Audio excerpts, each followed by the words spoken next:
begins on Friday. Hey, Hey, Wendy Bell Radio is live. my favorite words. Is it because it's said by me? Yeah, of course. Yes, that's definitely why I was saying that. Let's see. See, every once in a while, it's nice when somebody lies to you.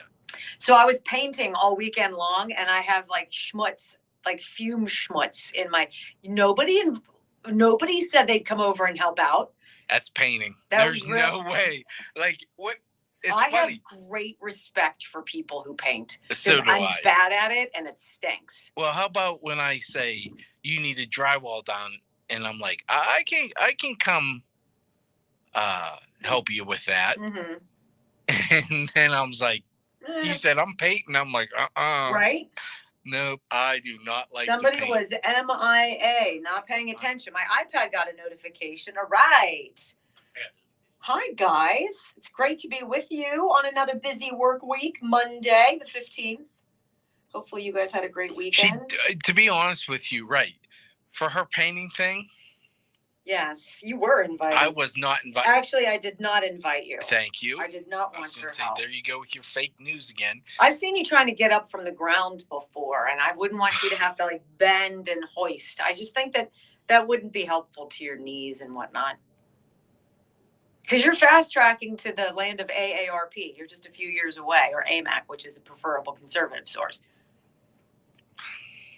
Can't do it all day. If I didn't start in the morning, and you already started at 4:30. Ding, ding, ding, ding, ding. I was up at 3:33. How much does that stink?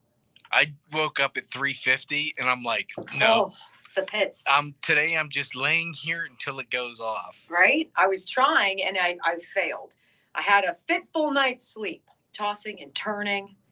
The pits. Jason, did you sleep well or no? I slept incredible. Wow, good for you. That makes one of us. Yeah. 1 p.m.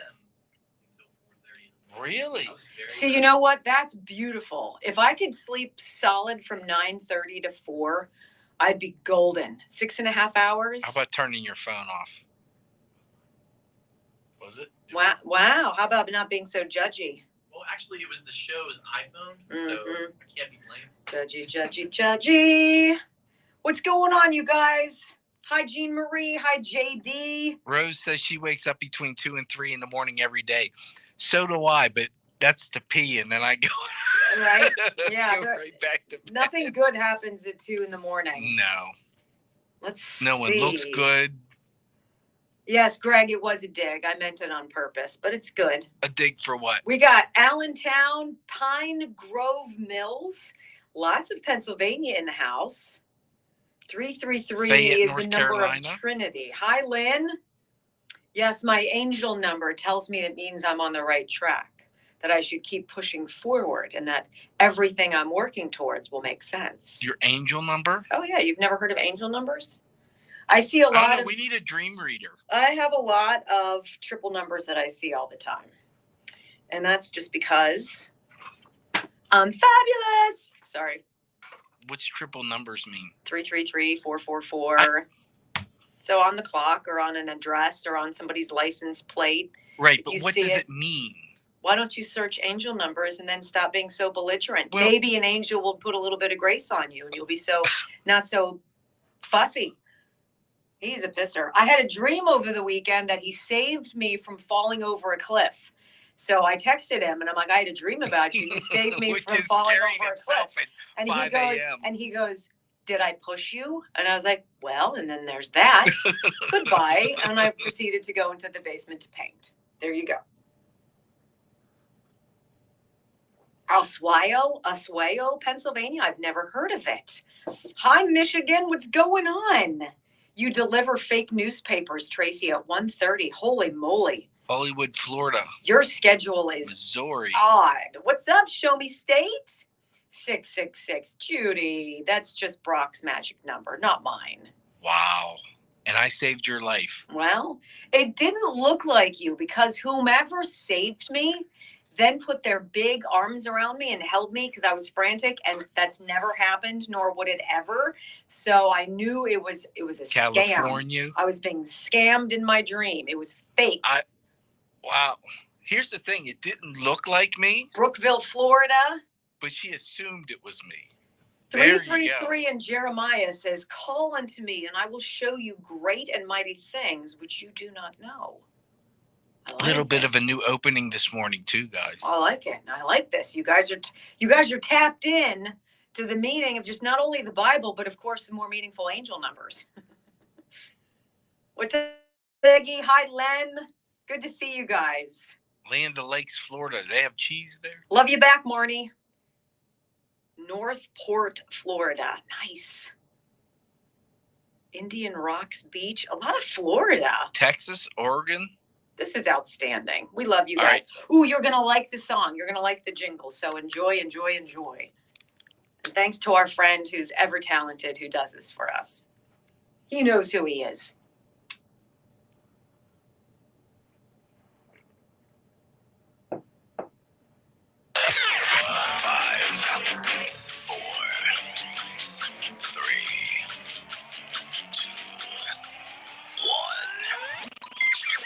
Using facts to take on the woke politicians, triggered leftists, and the corporate media.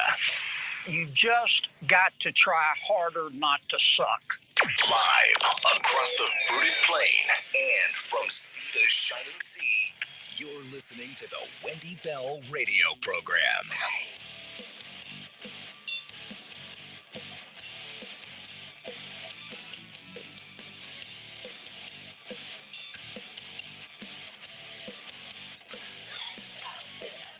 Hello, hello. Good Monday, America. It is great to be with you and welcome to the Wendy Bell radio program. Hope you all had a lovely weekend.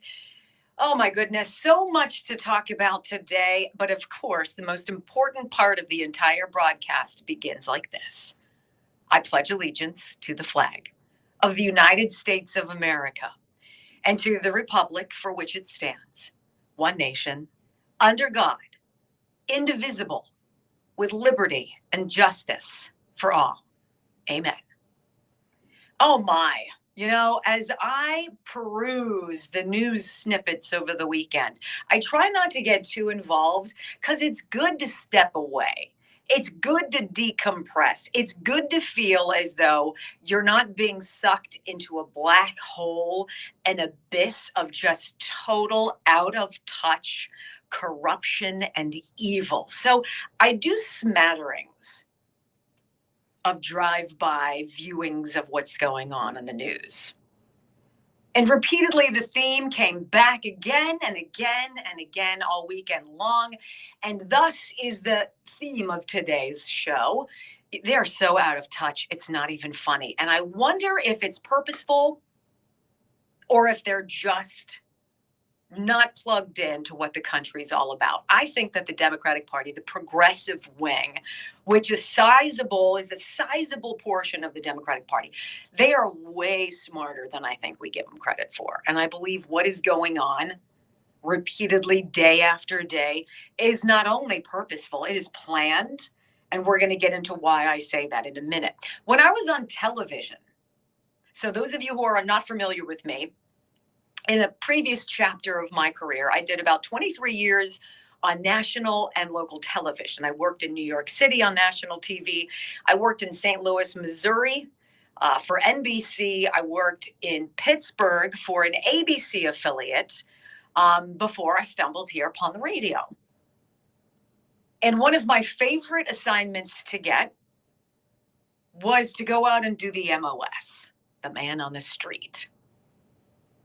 Talking to people on the street, literally going with a stick microphone and a photographer and having a topic that we're trying to gauge public opinion about. They don't do this anymore, right? Because the media know exactly how you feel, which is why they're so woefully lacking in the job they do every day. But back in the day, the man on the street interview was my favorite assignment to get. And I remember one of my favorites was in 2000, the dangling Chad election, right, with Gore and Bush. And I would go up on the street downtown in Pittsburgh, and I had the ballots, and I was talking to, it was brilliant. People are always fascinating to talk to, but you have to want to hear what somebody else has to say. You don't go with your own supposition, your own idea of how the story is going to be. You have to go with an open mind and legitimately care about the person you're talking to and make a connection like that. It was cold. It was a blustery, windy, rainy day that I was downtown talking about this election. And nobody had any reason to want to talk to me. Why would they want to stand out in the cold? Every single person I asked stopped and took the time. One of my favorite, though, assignments was when the TV station I was working on or working for was doing a 60-minute special on sex. And this isn't like salacious, dirty stuff, but it was on sex. And my particular assignment was one that our probably 68-year-old medical editor said she didn't want to touch. She's like, not a chance. And it was to talk to senior citizens about sex. And she's like, that makes me so uncomfortable. I'm like, I'll do it. I'm so interested in talking to people. Where would you go to find a group of senior citizens who would be willing to spend time with you to talk about sex, right? The shopping mall. Early in the morning, before the stores are open, right? The mall walkers. So I roll out. I'm the morning anchor at the time. So we're off the air at 7. Grab the photographer. In the car we go. Out to the mall. Get it. It was fascinating to talk to people, to sit down, to talk to the gentlemen who sit there and jaw after walking around many laps in the inside of the mall, and sat down and had coffee with me and shared with me some of those eye-opening things ever. It was outstanding. And I will tell you that my particular segment on that special about sex was the best one. Not because of anything I did, because I actually cared about what people thought, gave them the opportunity to talk. You know, we're not seeing that in this country anymore. And it's not just in the media deciding for us what the news of the day should be, pushing together a narrative that I think the majority of us would agree is certainly not what's in our particular hearts. But this disconnect is palpable, and I noticed it over the weekend. I have a ritual, I'm sure you guys do as well. The date that you guys like, what day of the week you go out and do your grocery shopping. So my sons and I have a standing appointment bright and early on Saturday morning. We get up, we go buy some overpriced coffee at Dunkin' Donuts, and then we hit Walmart and we hit Sam's Club. Walmart is fascinating to me because it really is such a slice of life. Every walk of life is there, all shapes, all sizes, all beliefs. And as my son Ryan and I are walking around Saturday morning bright and early, I notice a man who's probably listening. So hi, Joey. A man kind of watching me as we're walking around. Ultimately, he gets the gumption up to come up to me and say, he stops and he says, I'm so sorry. Are you Wendy Bell? And I said, I am. And he sat there and he had a look in his eyes. And he said, you have no idea what your show means to me. And he said, I'm a trucker. I've been a trucker for 25 years. Married for 10. I've got 2 small kids. What's going on in this country? It's terrible. He had legitimate tears in his eyes. And I threw my arms around him and I gave him a big bear hug. And I said, I get it. Because that look on your face is how I feel in my heart every day when I come before this microphone. They're not listening to us. The clips that you're going to hear on this program today show much more than just a deep disconnect. There's a deep disregard for what we the people hold dear. For what we the people, the majority of the hardworking, get up and go to working, love your family, love God, pay your taxes, abide by the rules, do the right thing, good people. That is the lion's share of this country. And yet these voices of extremism, either side, think that they have the right to carve us out of the equation and to tell us what's really going on. No. No. And in fact, the more I listen to people in the Walmarts, on the street, as I'm walking my dog, whatever. The disconnect is growing bigger and bigger and bigger. Do not feel alone. You are not. You are in the majority.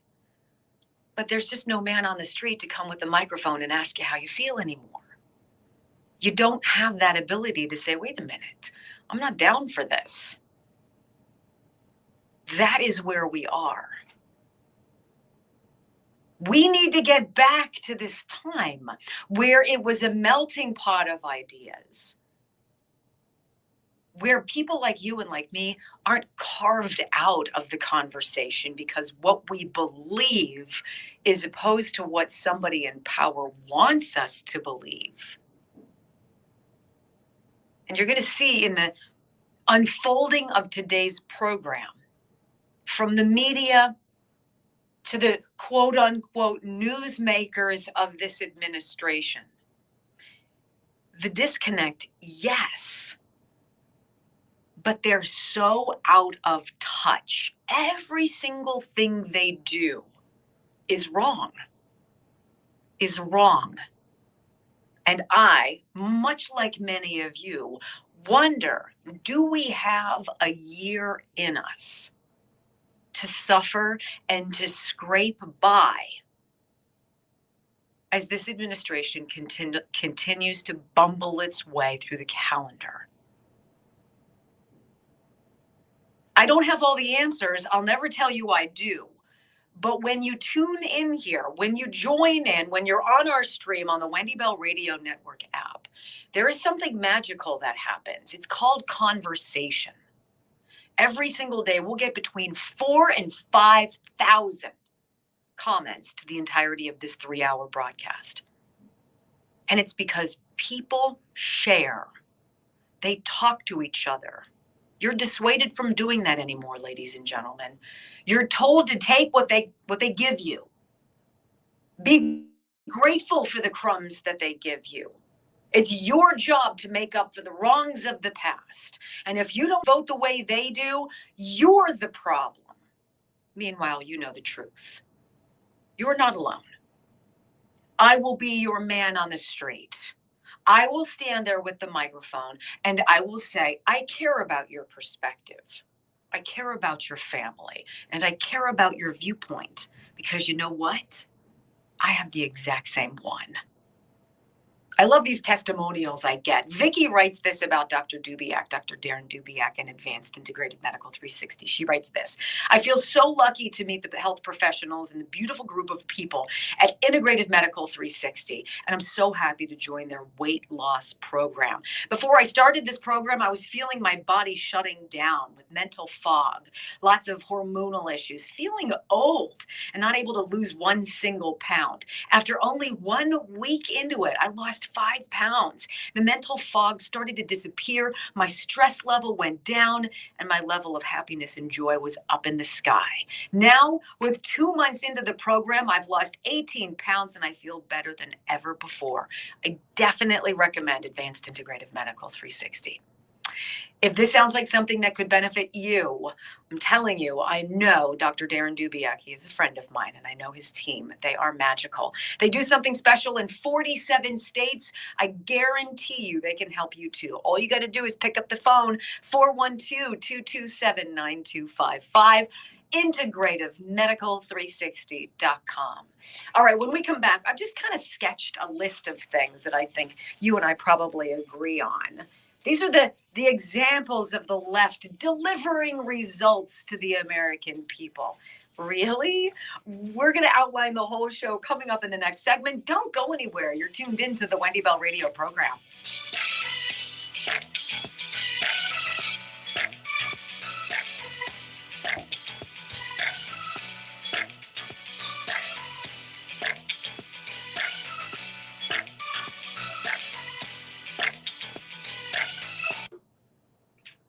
Somebody really nice on the stream said they're driving and they wanted to thank us for making their drive better.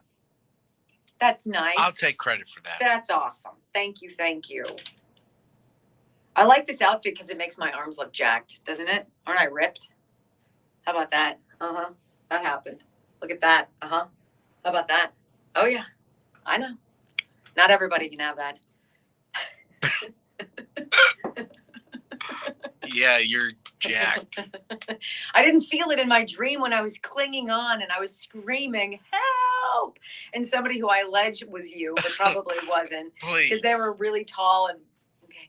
Anyway. And not husky. Is good. You could say it.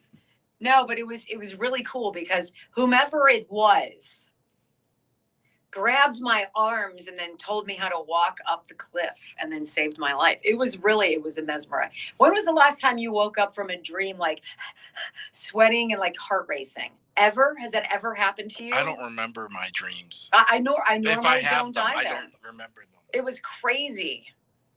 I don't know. Falling off a proverbial cliff. That can't be good. Right? I don't know. Okay. You technically didn't fall. That's true. And then I started seeing 333 everywhere. So maybe the good Lord is telling me something, that I'm fabulous. Is that a stretch? Maybe? Okay. A little bit. I'd say the guy who saved you was fabulous. Oh, for heaven's sakes. Come on, let's just be honest. We know it was me. Let's be honest. I don't honest. know. I mean, in my mind it was, but when am I doing the Bottom. okay? I have a new sponsor. I'm so excited. Wednesday might be the last nice day for golf. Uh-oh. I do need to get out this Every- week. I left my shoes at the club, so it forces me to go out once more. Right? I think that's outstanding. We normally have a really Would nice you like day. to go golfing Wednesday? Wednesday?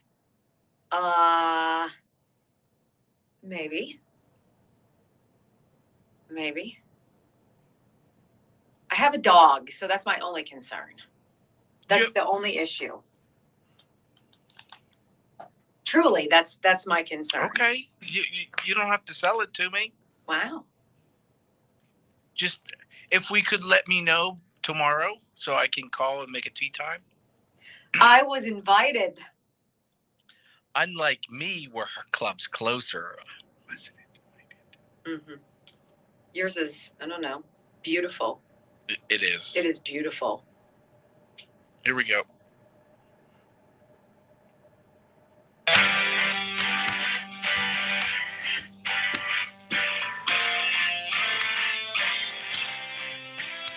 You know, the disconnect, the out of touch, they're not listening. They don't care to listen.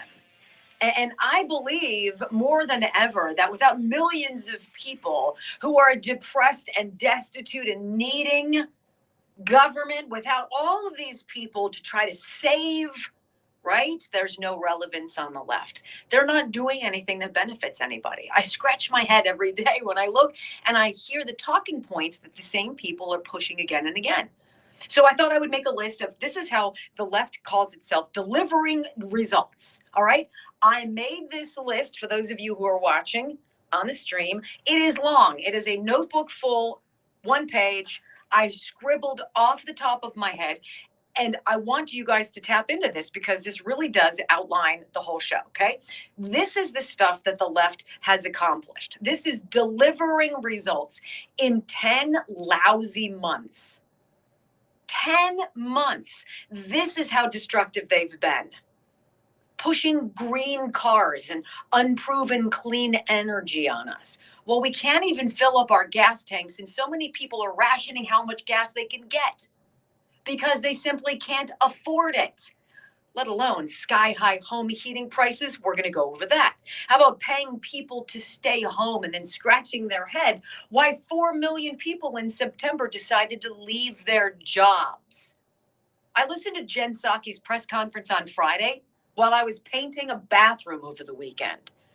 Okay? She tries to say that the reason people are leaving their jobs in droves is because they're ready to make a career change.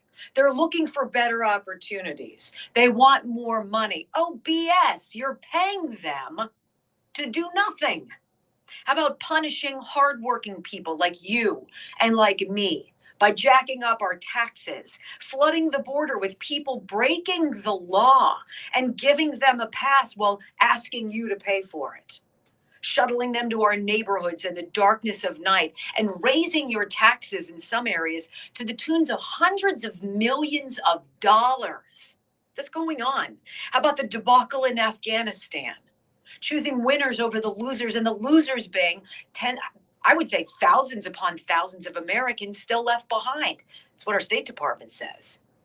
How about prohibiting access to ivermectin and other therapeutics that we know other countries, less developed countries, are using with remarkable success? You're not allowed to have them because you have one course of action, and it's an elixir that a lot of us aren't down with. How about forcing workers to get that shot or lose their job, or pushing a climate agenda while China pollutes like drunken sailors, forcing workers to work more and lower their expectations about pay and otherwise, calling people who disagree with them insurrectionists, paying no attention to inflation, trying to indoctrinate our children, normalizing and excusing pedophilia, browbeating over transgenderism, making everything about race while categorizing Americans, putting us in boxes so that we fight with each other rather than fight with the government.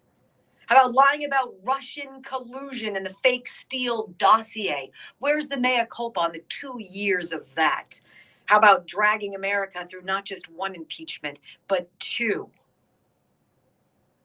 Beating to death the whole idea of January 6th while exonerating Black Lives Matter and Antifa people who torched our cities, rioted and looted and killed. How about defunding the police as murder and violent crime in our cities escalates, failing our children with public schools, and prohibiting school choice? Trying to push through amnesty and billions of dollars in handouts to illegals, raising our taxes and snooping on your bank account, creating an army of IRS snoops. How about mobilizing the DOJ to investigate parents, calling them domestic terrorists, or using the FBI to raid the home of journalists who investigate them in their alleged malfeasance, censoring social media accounts of people who oppose their ideologies, provide constantly changing information about COVID, and creating an environment of fear, encouraging people to snitch on each other, shutting the Keystone Pipeline, bowing to China, and that was just in 4 months. I was able to write that down. That, ladies and gentlemen, is what this administration and these people behind it have accomplished, none of which is good for the American people. None of which is good for you and your bottom line. So to Joey at Walmart, who saw me with tears in his eyes, I get it, because I feel it too. And what we're trying to accomplish here isn't just illuminating, shining a spotlight on the obvious fraud, the lies, the deception, the greed, the insatiable thirst for power. But it's to provide hope and hopefully bring to light people who can take us into the next move for our country. When we come back, the BS board, so out of touch. I've got 4 very specific points I'm going to be making here. Very specific points that they're not understanding. And I submit to you it's on purpose. Don't go anywhere. You're listening to the Wendy Bell Radio program.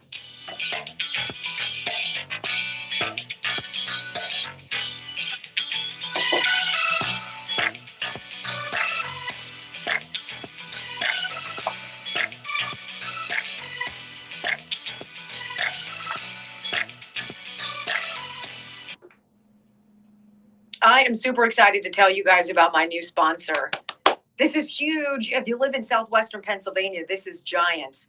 Piccadilly Chimney Sweeps. I've been wondering how long it was going to take us to get one of these businesses on board. And Piccadilly Chimney Sweeps is it. You know, it's that time of year again to build a crackling fire and enjoy the warmth of the season. So when was the last time you had an expert examine your chimney?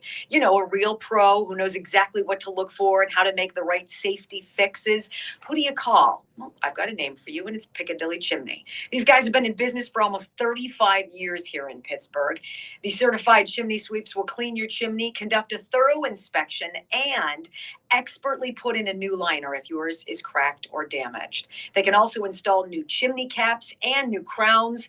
Each Piccadilly chimney sweep has passed the rigorous Chimney Safety Institute of America chimney sweep certification process. They can also repair or replace your damaged damper and repoint your firebox just like that. Member of the National Chimney Sweep Guild, go to piccadillychimney.com or call 412-221-0196. 412-221-0196. And remember, don't pick any sweep. Piccadilly, serving Allegheny, Washington, and Beaver counties. They're fully insured. I love them. The guys who own Piccadilly, two brothers who started the business after high school. Isn't that cool? Wow. 35 years ago, they were like, let's do this. And they've made this an empire. It's phenomenal. I love talking to him. He's a really cool guy. How about Piccadilly Chimney? How about Jilly on the stream who says her daughter forbid her to see her children? Forbade her? I'm sorry, what? That's not. Okay, I'm sorry. I got caught up in that. But the kicker is her daughter doesn't have any kids. Shut up. So she's preventing her mother from seeing subsequent children she would have. That's kind of lame. That's the liberal mentality. No. Yeah, right? That's the liberal mentality. I'm telling you. You can't do it because I just say you can't do it. Wow, wow, wow. So I was in an event last night, and I knew the one guy who also belongs to the club, and he's the vice president, right? I says, hey, where do I put of this foundation? Where do I put my things for the tickets? The tickets. Yeah. And he says, I don't know. I'm like, what are you, the Kamala Harris of the foundation? You have no idea what's going on. He's looking into the root His problem. wife laughed. He turned beat red. Like, what are you, the Kamala Harris? What do? You are non-essential to what goes on. Wow. Well, it's always the ancillary staff that does all the work, as you well know. Wendy, make a list of Trump's accomplishments. Oh, okay.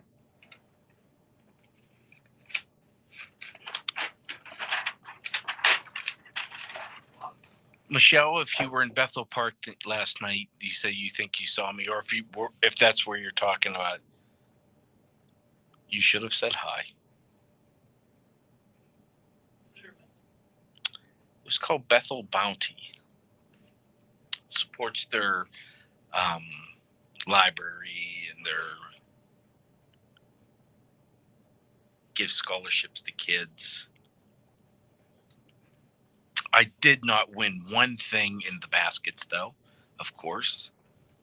Do you remember that one that we went to after the golf outing, and I won a couple things and gave them to Kate? And she was so excited. She was like, what? Do you remember? I don't. Oh, okay.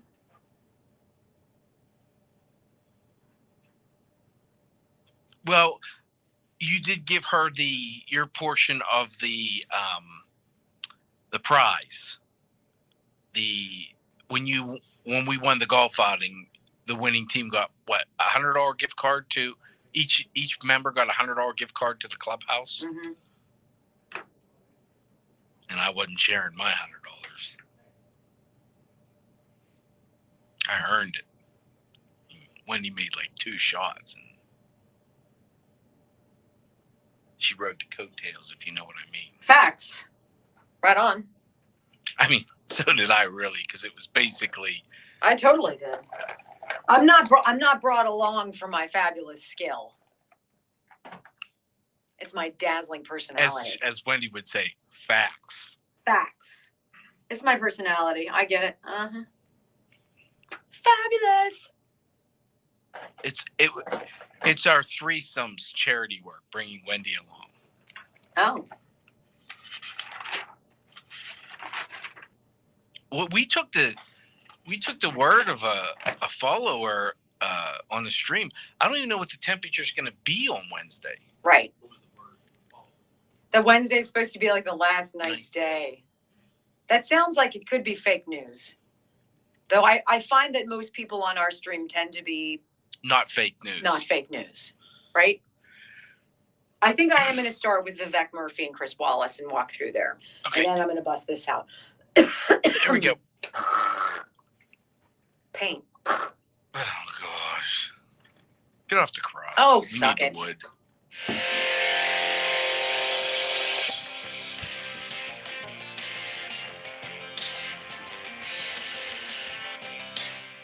One of my favorite shirts that we have for sale in the Wendy Bell Radio Network app is one that says verbal spaghetti, because so much of what we're going to hear, and we have heard of this administration, is this circuitous, illogical logic that takes somebody's question. And I really got a good glimmer of that yesterday while painting in the basement, listening to Jen Psaki answer questions and having the media corps fall over her. Welcome back, Jen. We're so glad you're back. How was your COVID? Like, really? Shut up. What are you guys going to do today? Okay. And every question, if there was a question that was even borderline in her face, like, you said this, but we know it's that, she would turn the question on the reporter and then create some verbal spaghetti to get her way out of it. Better than Deputy Psaki, who just says you have to go ask the Department of Justice. I want you to hear yesterday, Chris Wallace, who I'm not a fan, whatever, on Fox. He's interviewing the Surgeon General, Vivek Murthy. Murthy. Dr. Vivek Murthy. All right? I want you to hear the verbal spaghetti the Surgeon General is spewing here on national TV, because it completely underscores what I'm going to talk about next. Cut number 1, go.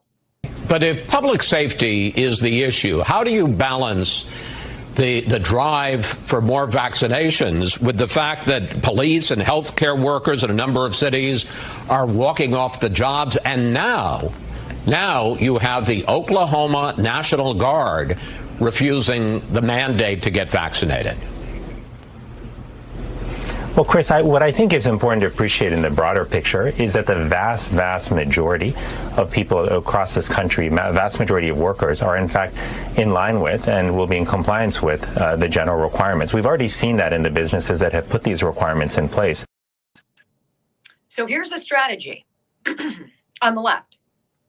What is really important is code for, I'm not answering your question. I'm going to tell you what I want to talk about instead.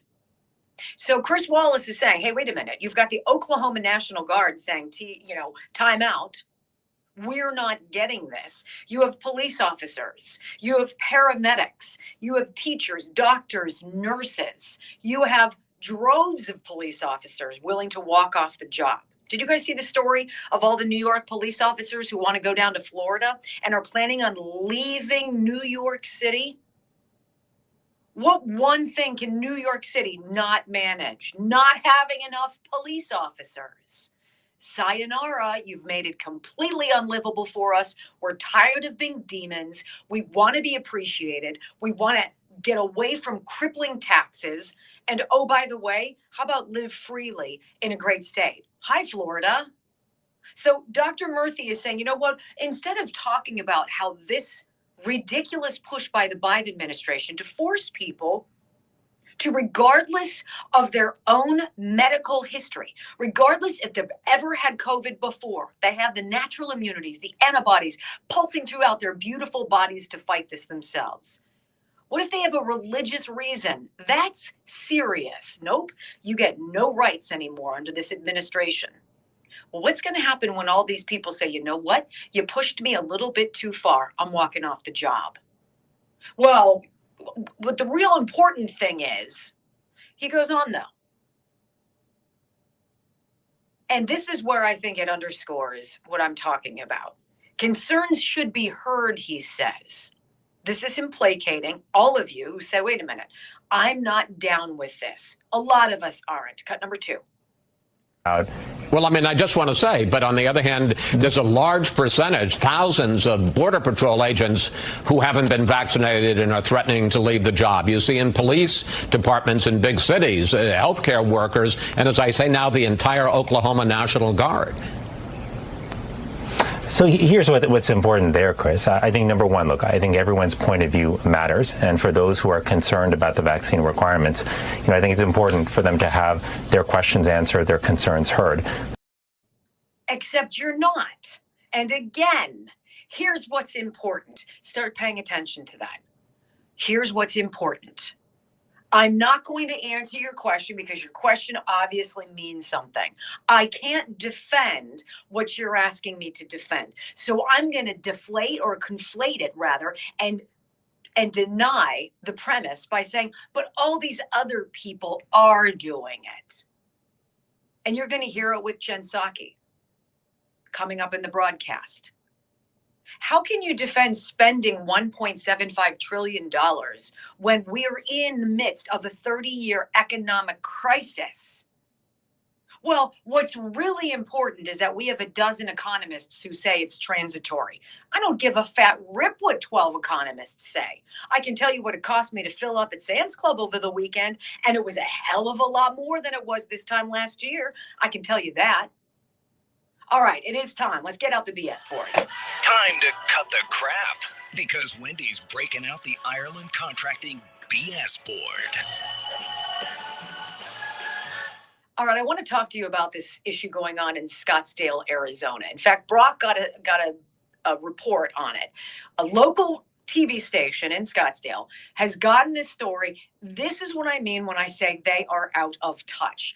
If the Virginia gubernatorial election and what happened in New Jersey at the state Senate level, where a newcomer guy with zero political knowledge can best the Goliath with 20 years of experience, and the Democratic Party does not pay attention to that, not only are they out of touch, they're going down.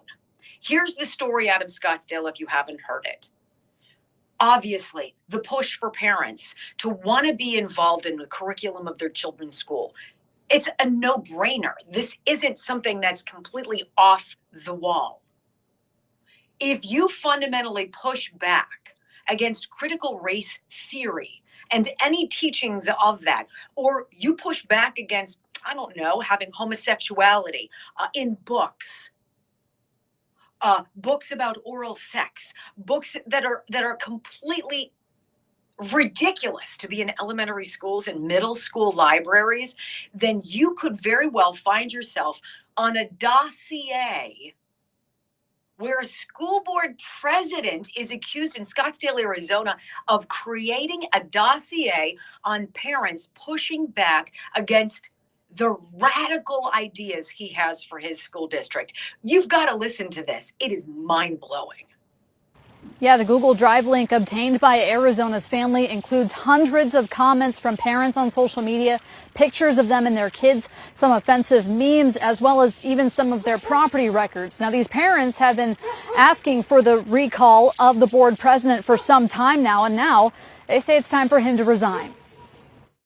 I think we identified 47 people that were background checked, divorce decrees, social security numbers, property records, mortgages. Amanda Ray is one of those 47 people. She says those files were found on a Google Drive that came from Scottsdale Unified School District's governing board president, Jan Michael Greenberg. At the hands of an elected official that has found me and other parents to be a threat, we now have to watch over our shoulder. Ray and other parents started a petition to recall members of the governing board back in August.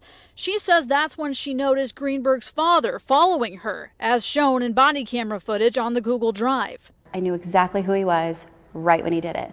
I didn't know he had a body cam on him, but I did see, I ended up leaving and coming back and parking in a different place, but he sat there and snapped photos, and he was concealing his identity. The school district sent a letter home to parents Wednesday saying the computer and files is maintained by Greenberg's father, not the board president.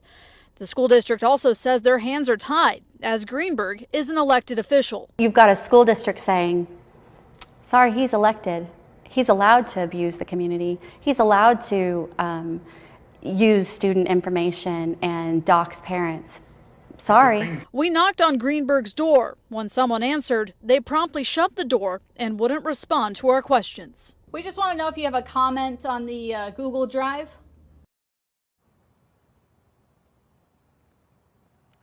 Now, the school district also reassured parents in their letter that their private information and their students' personal information is secure. They say that Greenberg can only be removed from his position if he gets recalled, if he resigns, or if he's voted out next election. How on earth can a school board be able to confirm that the identities and private details that a school board president and his father have reportedly compiled on 47 parents, photographs of their children, documents regarding their divorce proceedings, their mortgage documents?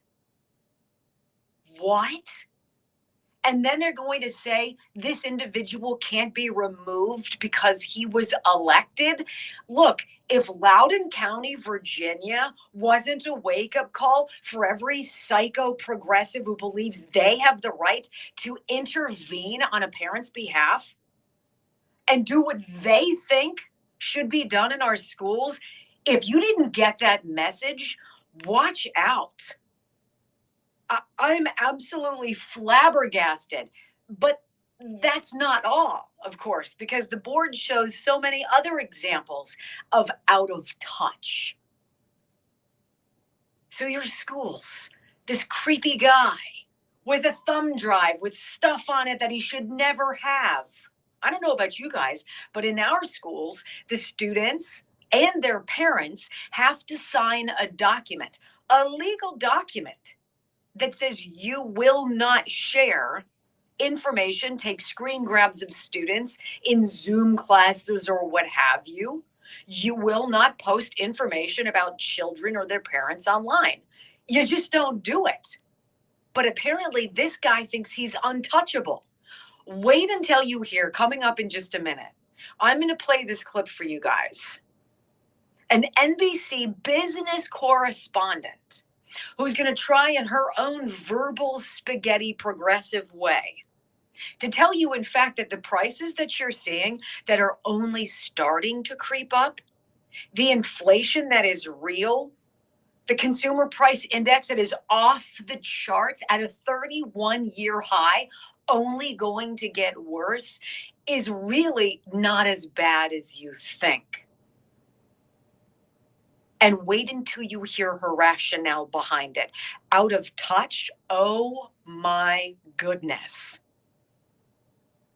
Dr. Charles Simkovich and his team at the Simkovich Concussion Institute provide so much more than hope for people who've suffered traumatic brain injury, concussions, things of that nature.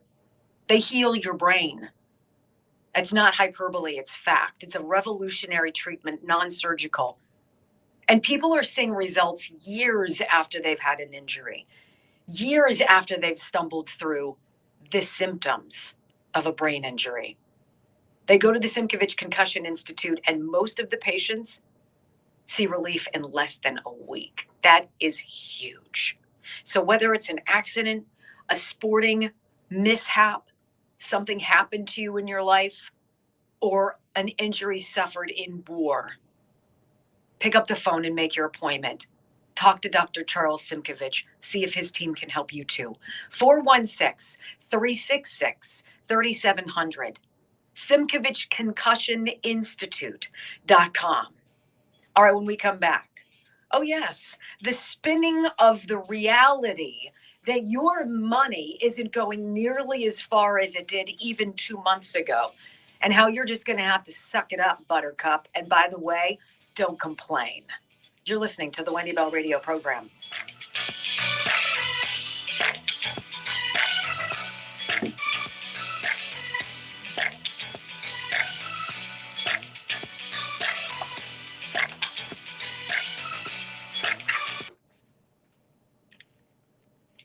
This soundbite is truly astonishing. When you shared that with me this morning, I was like, Yeah, it's a little disturbing that these people think that they honestly, in good conscience, think that this is the case, And I don't know how you're a business analyst and that's how you approach the way people spend money.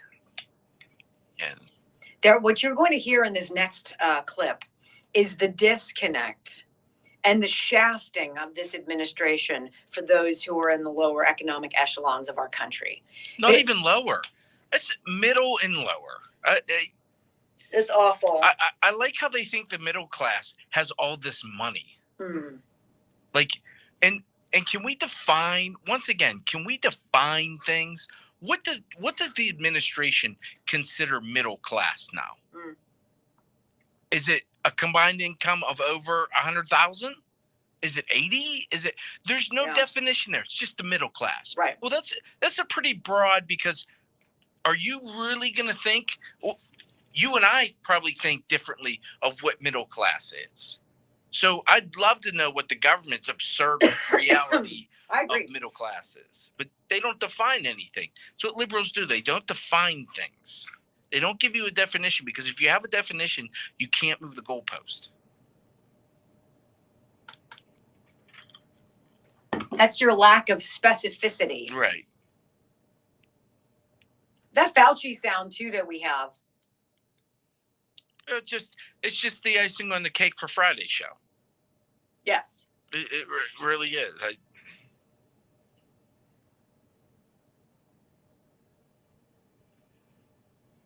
And by the way, if any of you had trouble finding that document I referred to on Friday, Jason put it under resources, but you have to scroll down. Yeah, it's a downloadable. Yeah, it's.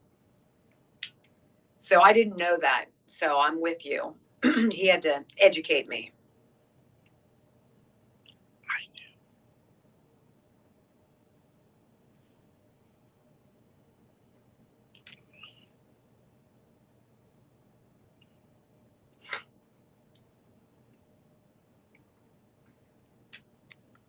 I got you, Jake. You sent me something.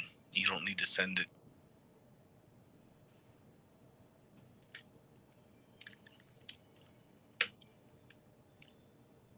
All right. Here we go.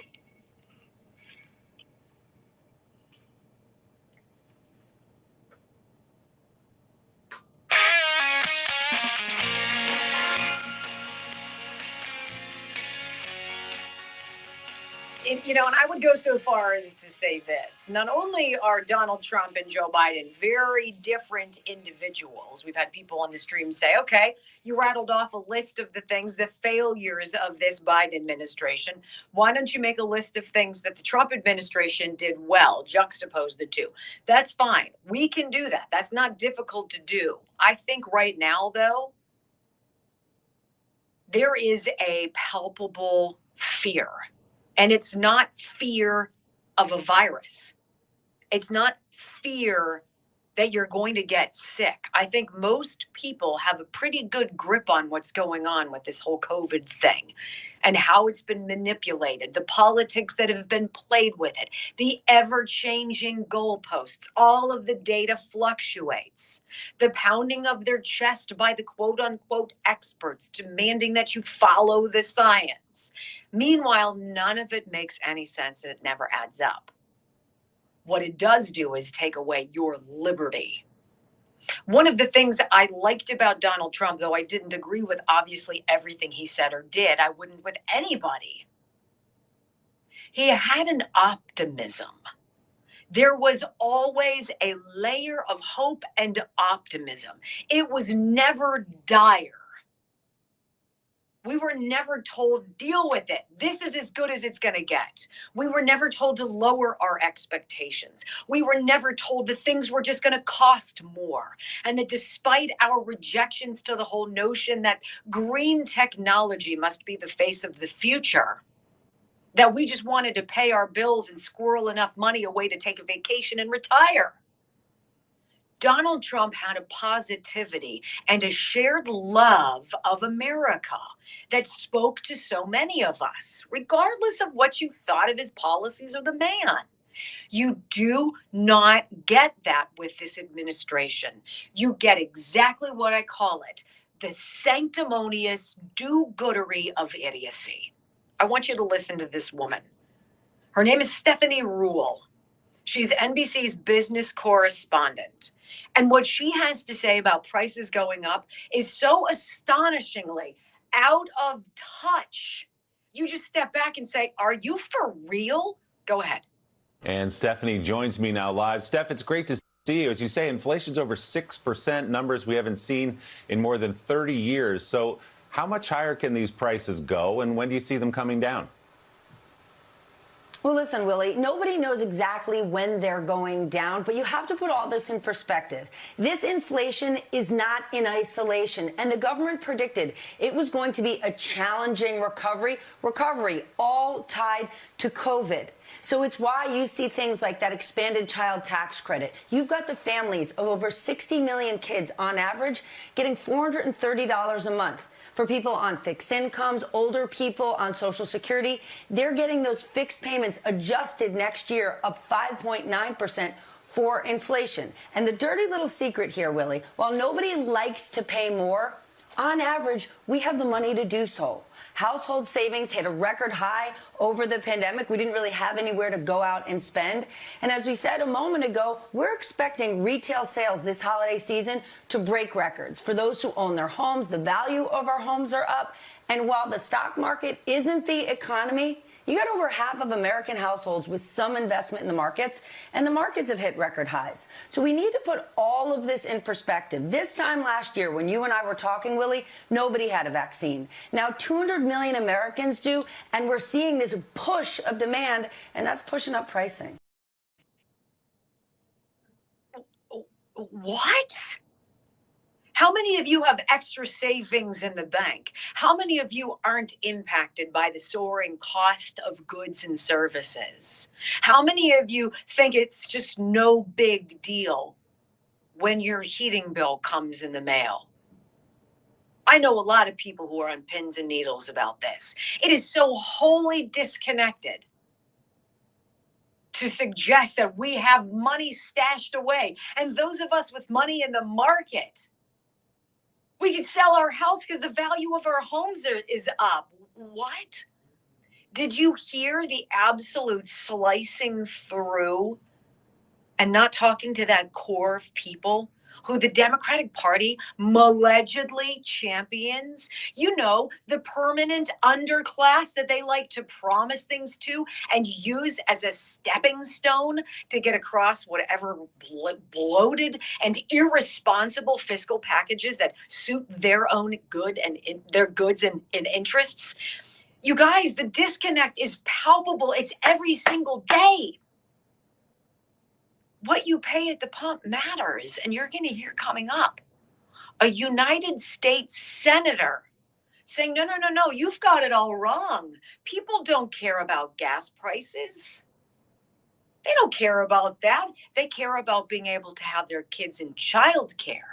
Well, we've got some numbers when we come back from the break. I'm going to go over this whole notion that Stephanie Ruhle from NBC said, that people can afford inflation. You guys have been squirreling away all that money. Really? Any of you feel that way? We're going to talk about the year-to-year change in the costs of goods and services. And then I'm going to break it down. Gas prices or childcare? Where do you fall on that fence? What has more of an impact to you and hundreds of millions of other Americans, right? We'll break it down coming up on the Wendy Bell Radio program.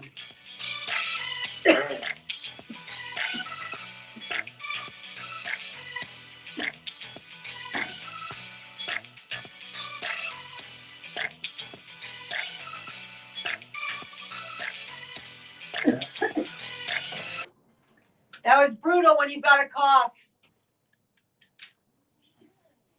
You know what kills me about that economist? You know, housing prices are up. Okay, so I sell my house and I make a decent buck on it. The fact of the matter is now I have to buy another house, which is going to obviously be overpriced if the house prices are up? Can I get a mortgage for said house that's overpriced because the bank's not going to give me more than what the house is worth? So it's all BS. And yes, she has a cough button. I don't know why she doesn't use it. I am no economics major, and I don't know about you guys, but I don't have money just sitting in the bank to cover government when they decide to spend more. You know, it's just, it's ridiculous. And I shouldn't have to cover the cost of someone's child care. I know I said this on Friday. I shouldn't have to cover costs for other people. I'm worrying about covering the cost of me. You know, I have 2 car payments, a mortgage payment, a gas, a what, same as everyone else. You know, I have payments I have to make.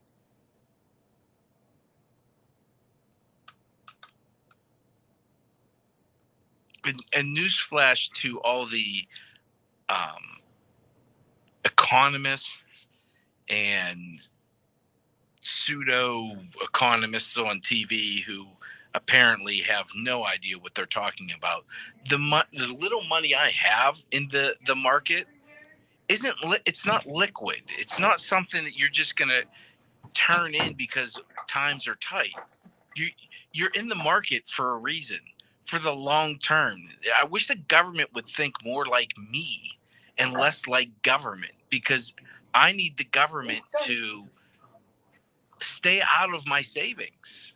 I'm not asking you for you to take care of me 20 years down the road. It's just it's ridiculous. Yeah, maybe a day. That's why I'm big on small business. I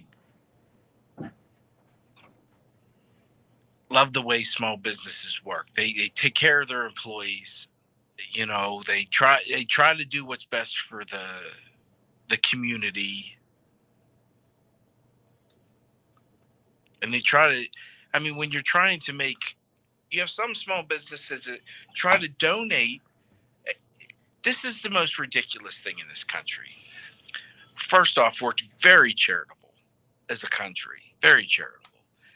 You have people who invest in their community and donate back to good causes, but a lot of them, and rightfully so, are giving more to get under with the government, so they're not giving it to the government.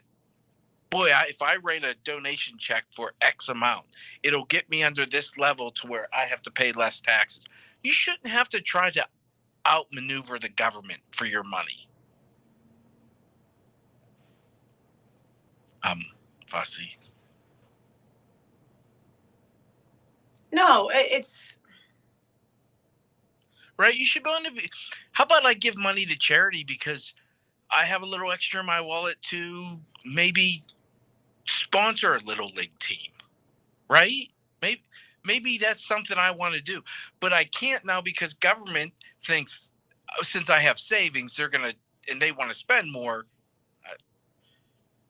Not that I'm sponsoring a little league team, but why not? I got to hit Wendy Bell Radio to sponsor my baseball team. How much does it cost? I don't know, but I got some liberals on my team that might quit the team if the jersey had your name on it. Do you like them? I do. I like some of them. That's yes, great. I do. We drink beers after the game and have great conversation. How nice. That Yeah. still happens? Yes. Wow. I actually sent a text to one of the guys. I said, "Hey, I'm going through my liberal friend withdrawal. You want to meet up for a beer some Friday?"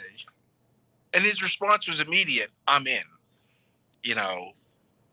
I think it's great to have conversation, but you have to be willing to listen. You might have to meet him because he's a therapist. So probably something you could. But it's like some help man you on could the use. street. You have to actually be willing to hear what somebody else has to say and to be malleable enough and open enough to the possibility that they could sway you or at least encourage you to look in a different direction. Well, it's I don't have funny. a problem with that. It's funny you say it because one of the guys, we were sitting around having a couple adult iced teas, and The one guy went Man, after will knock me. you on your backside. What's that? The one guy said I was a horrible human being for what I believed. And the other guy, who is the liberal who I hang out with, I think he's a great guy, he jumped in and said, don't you think it's funny that you're the one saying to him he's a horrible human being, and he's letting you tell him without saying anything back at you, who's the true horrible human being? And I was like, my man, I appreciate you jumping in. I really don't need your help. I said, because he has no facts on his side, so I don't need your help. But I like to talk to people with differing opinions. For sure. You know, there's a lot of times I try to take the opposite view, just to fight. You know, but see, I'm not interested in that. Not to fight, but to say I can see it from the other side. You know, here's the frustration. In my life, I've had more liberal friends who I've known are liberal and I don't care are liberal, Right. Who don't want to be friends anymore because they know I'm conservative. That's a shame. Hey, I have people that don't talk to me because of you. So well, there you go. You're welcome for that. See, I'm thinning the herd for you. Right? You're limiting my options. Whatever. I have to save you. I wouldn't have any friends left. Wow. Give in to the dark side. Uh-huh. I'm fabulous. All right, let's do it, people. Here we go. 5, 4, 3, 2, 1. Using facts to take on the woke politicians, triggered leftists, and the corporate media. You just got to try harder not to suck. Live across the fruited plain and from sea to shining sea, you're listening to the Wendy Bell radio program.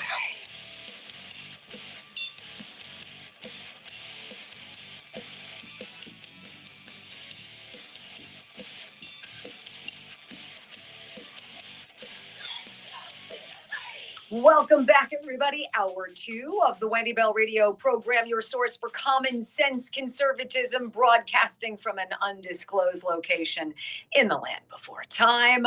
We're glad you're around. You know, I woke up this morning to the news that our friend, Senator Ron Johnson of Wisconsin, has had his Twitter account suspended. Really? A sitting member of the Senate. Do you want to know what egregious things he's been doing to get into the crosshairs of Twitter and Jack Dorsey and all the others? He's been opening up forums so that men and women and children who believe they've been injured by this jab could have their voices heard. That is the extent of the egregious assault Senator Ron Johnson obviously has had on the Twitter sphere, which is a made-up place that doesn't exist, where you're not allowed to share information that goes against the administration narrative. How dangerous is that? What is Jack Dorsey's cut? What does he get from being? What does he do? What do you do? I don't know. But to wave a magic wand and to tell a senator, you're not allowed to communicate on here for a while. We're going to put you in the pen. You're in timeout. You're not allowed to be here anymore. It's sort of like anybody who talks about ivermectin. We've got some sound from Jen Psaki on that coming up. Do you not see the picture every single day? I had these suspicions so long ago, and I really walked a very thin line on this. Because it's easy to get a tinfoil hat kind of mentality and to say, this just seems way too contrived and made up. This seems manufactured. This seems purposeful. And the more I dug and the more things I found, the more things I discovered proved my point. So, of course, then I'm a threat because I shared that. And I got a permanent lifetime YouTube ban. Really? Come on. I digress. Let's get back to the board. So we had Stephanie Rule, the political or the business contributor or whatever, hack on NBC, saying, really, people can afford inflation. Don't think that you can't, because you know you've been getting all of that money every month. You've been squirreling it away. Your house has gone up in value. Oh, she's so connected. So we decided we were going to get some information for you. Gas utilities this October, this past month versus last October. Took a look at 4 cities. Los Angeles, New York City, Chicago, and Minneapolis. You know, you can afford this, right?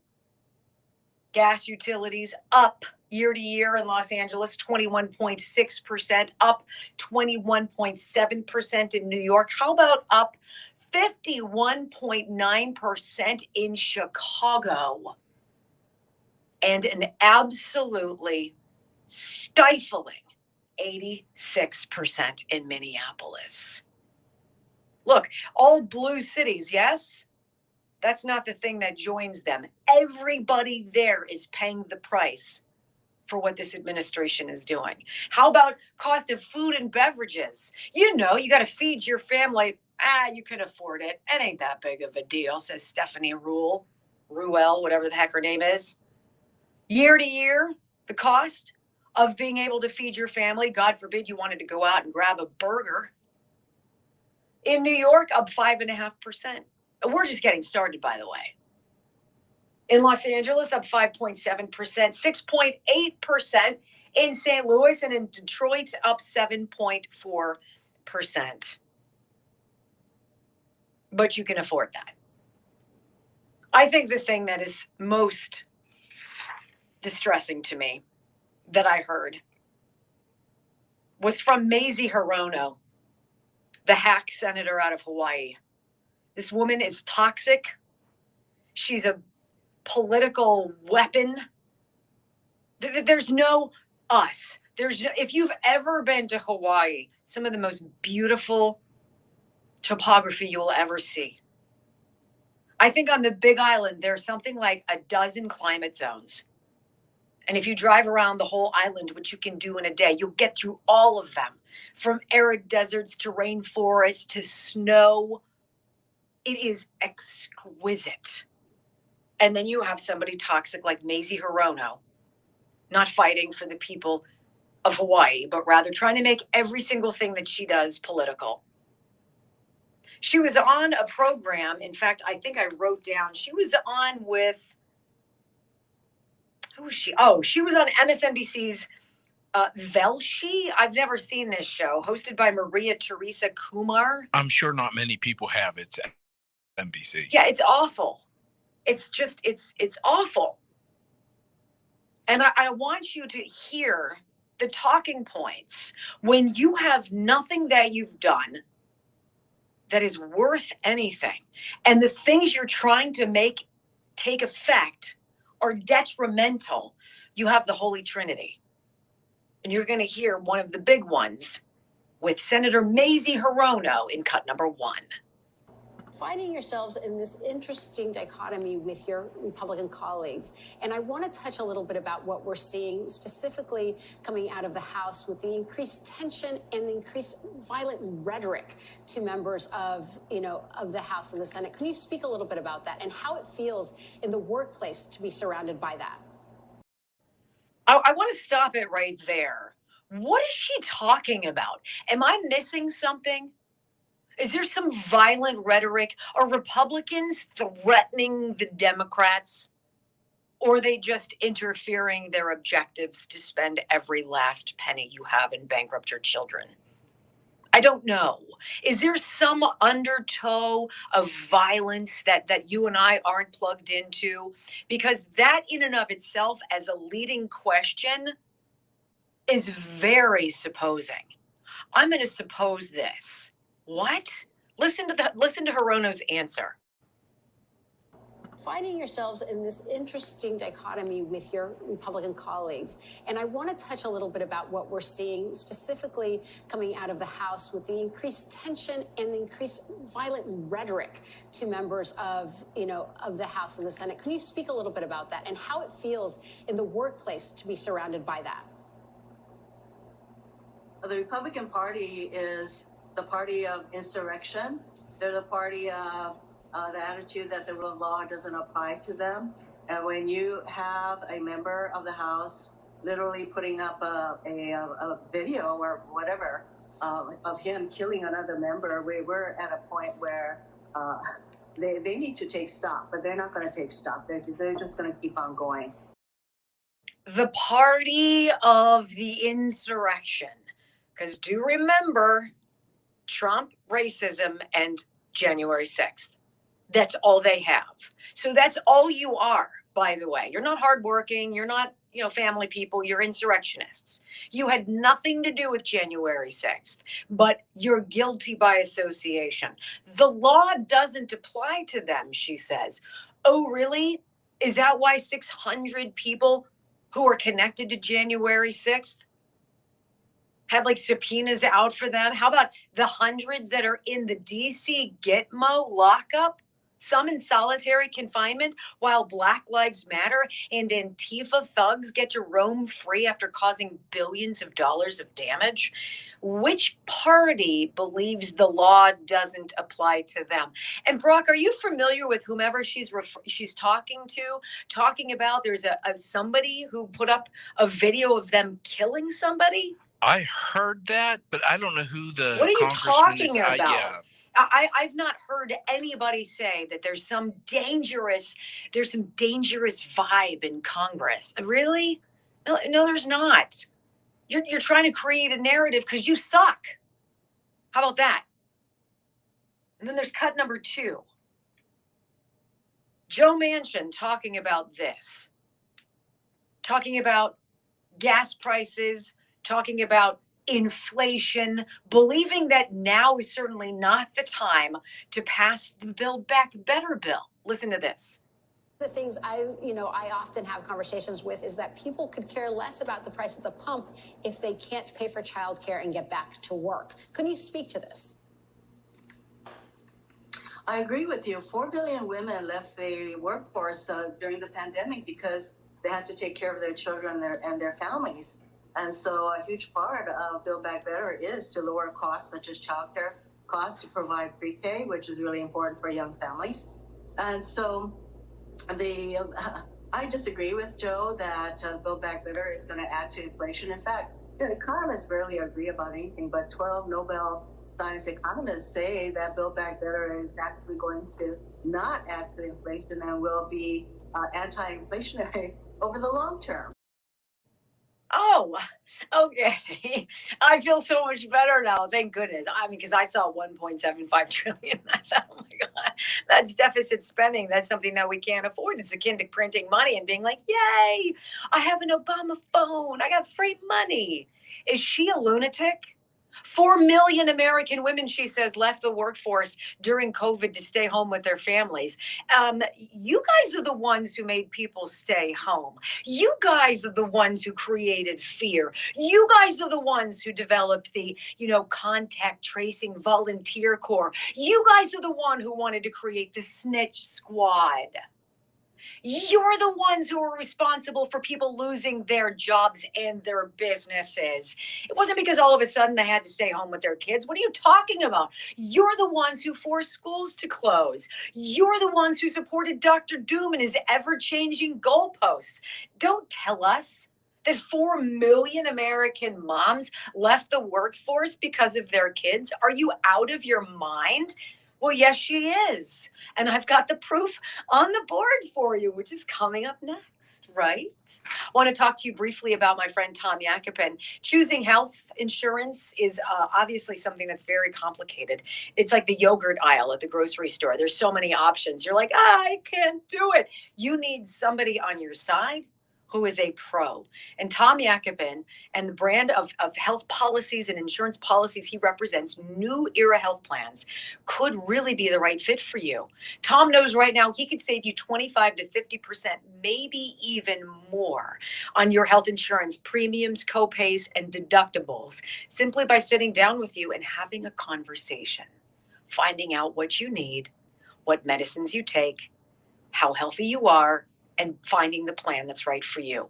How do you connect with him? It's super easy. You can go to newerahealthplans.com, or you can call Tom directly and tell him the Wendy Bell Radio Show sent you. 724-230-4500. Doesn't matter where you live. 724-230-4500. Okay, so all of these people left the workforce, Mazie Hirono alleges. We care more about childcare than we do about gasoline prices. I'm going to lay it out for you. BS Board coming up right after this on the Wendy Bell Radio program.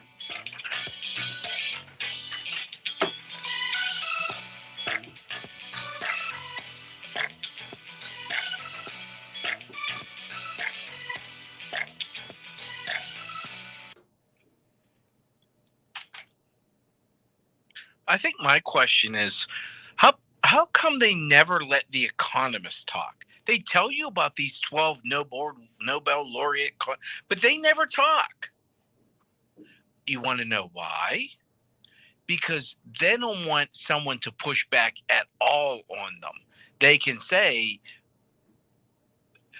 the laureates aren't trained liars like politicians are. Well, it's the people who did the studies that showed this and that is safe with COVID. Right. And I mean, come on, you pay anybody, they'll say anything. Right. Come on. There's once again, I know I've said this before. The 19 FDA people who 17 to nothing.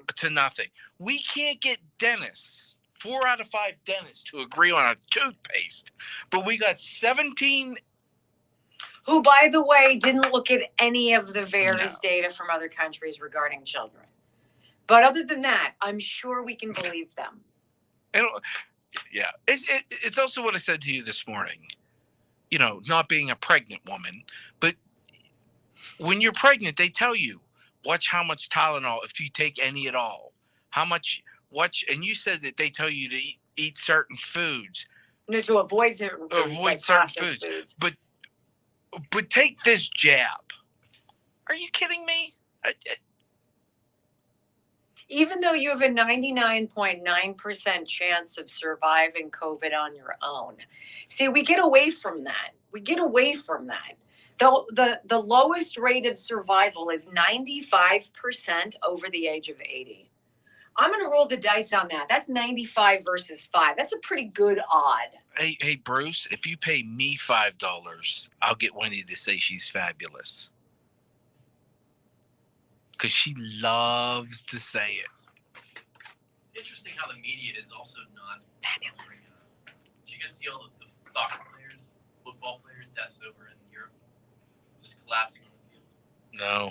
It's between like 6 to 10 right now, and they're world-class athletes, and they're dying of heart problems on the field. Oh, yeah. After getting the jab. So.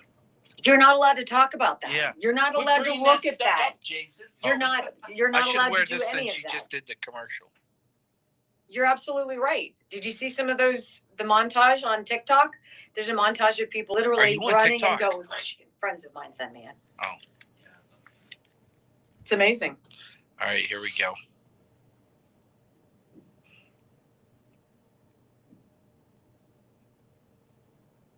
She's a wackadoodle.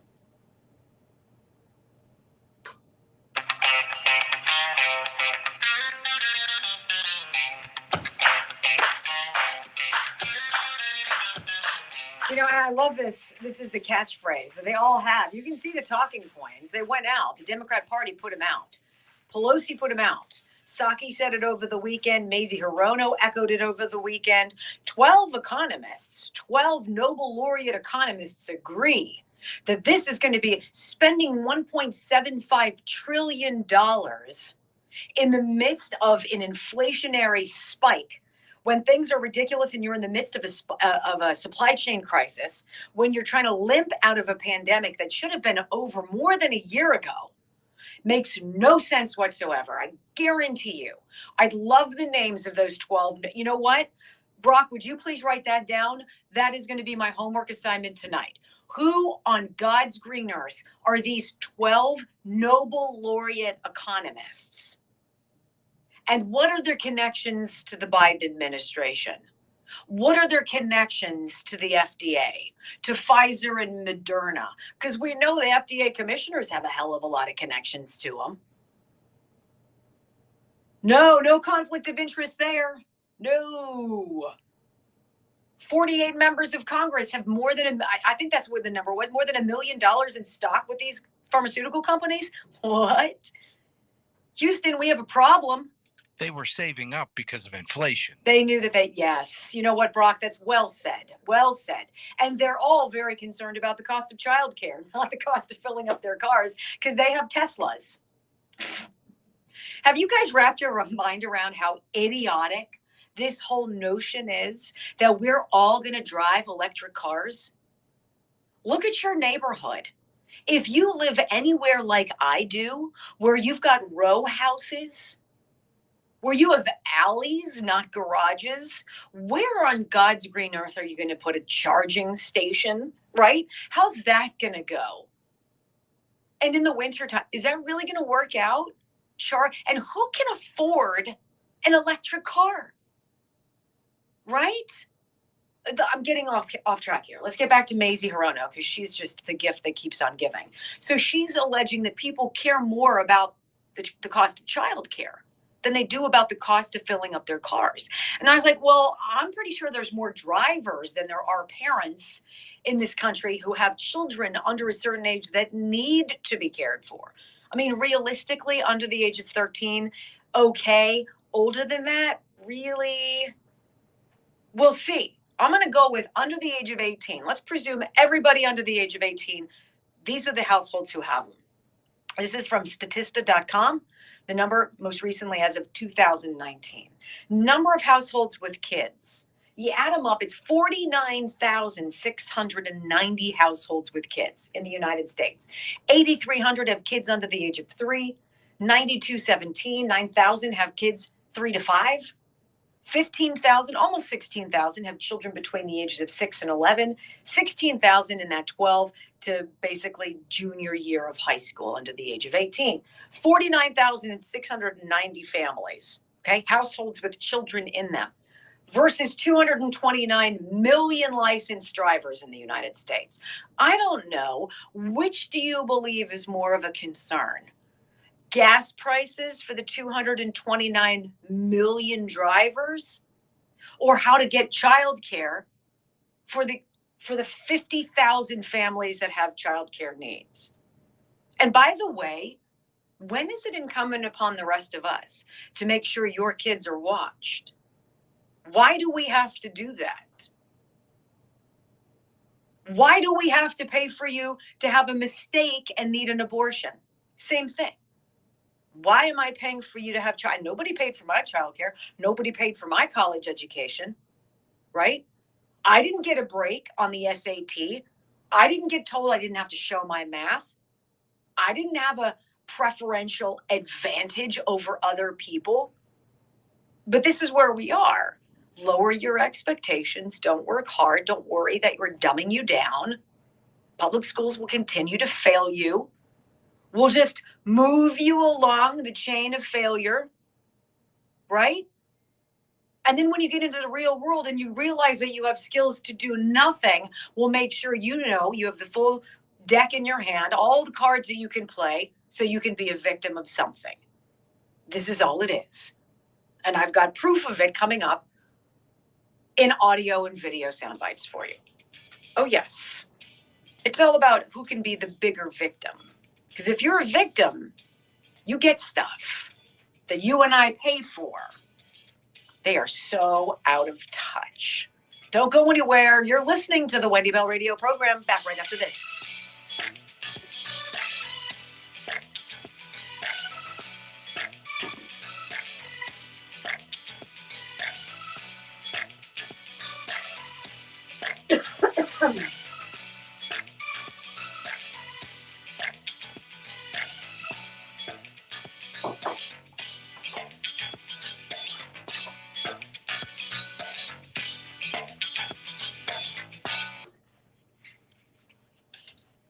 Can I tell you that blueberry super fruit, caffeine-free herbal tea is not delicious? Okay. I don't think I would have thought that. Yeah, I don't know why I had it. I'm trying to use it up. You know what also agitates me is when you make victims out of everyone and you lower the standards for everyone. If you never achieve, how do you succeed? So if I never ask you to achieve as a kid, if I never ask you to achieve in anything, how are you going to know what success is and what's going to drive you to succeed in business, in life, no matter what you do? Like, I don't want to sound like a philosopher, but if we keep lowering the standards for everyone, yeah. If you don't know how, if you never learn how to achieve, you'll never succeed. It's just, and I don't know why. It just seems so common sense to a lot of us. Which part? It's. I said, if you never achieve, then how do you know how to succeed?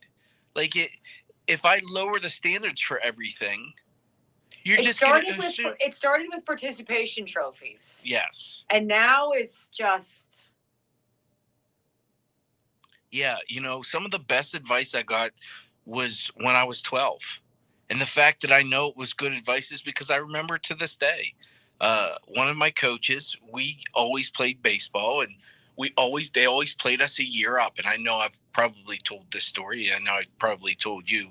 They always played us a year up, and we got our handed to us every year. I mean, 10-run road every year. And when we turned 12, we were just better than everybody else because we had always played up. And before our first game, the one coach said, remember how it felt to lose. Remember what that feels like. And it was great advice because I don't think you truly appreciate what you can do. Or even when we were appreciating winning now, we felt bad for the other kids. Well, yeah, because you felt So we're it. like, It's not hey, like rubbing it in their face. You know what? Let's not steal. We're up 9 with 1 inning to go. Yeah. There's no need to steal. So and this is, I'm 40. I'll be 46. I was told this when I was 12. If you lower the standards for everyone, what makes you, even if you lower the standards and you have kids who succeed, is it true success when you haven't had to push yourself to get there? I understand some things come easy to people. There are things that come very easy to me. Wow.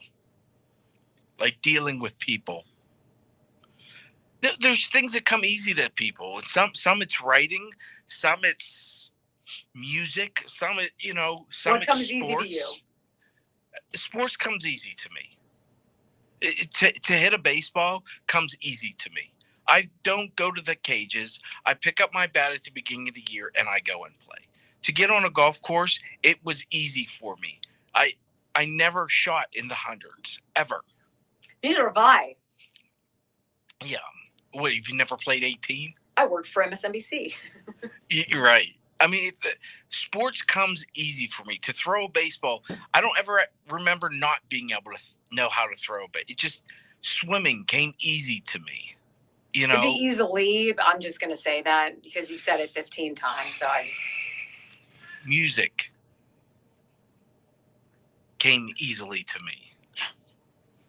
It's just something that I just... Pushing me off a cliff and saving me in my dream. I just could do.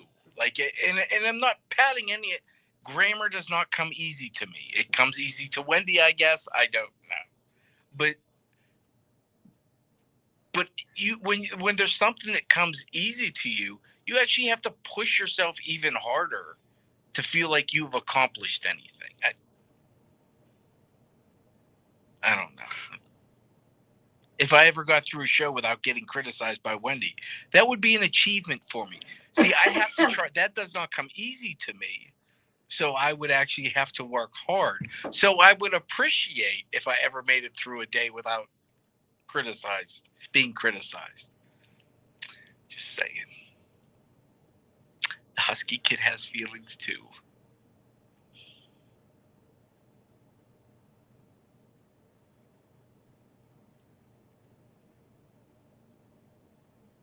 Kimberly wants less of me and us to play breaks.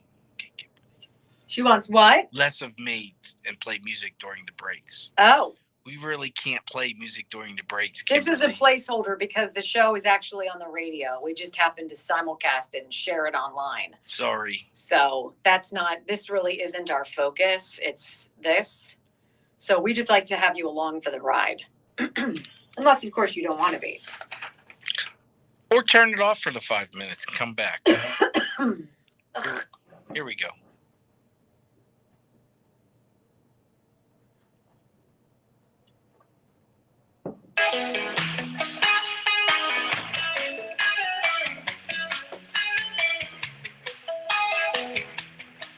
Welcome back, everybody. I can say that I have so much swirling in my mind right now, and I'm not really sure how to put it all out there for you.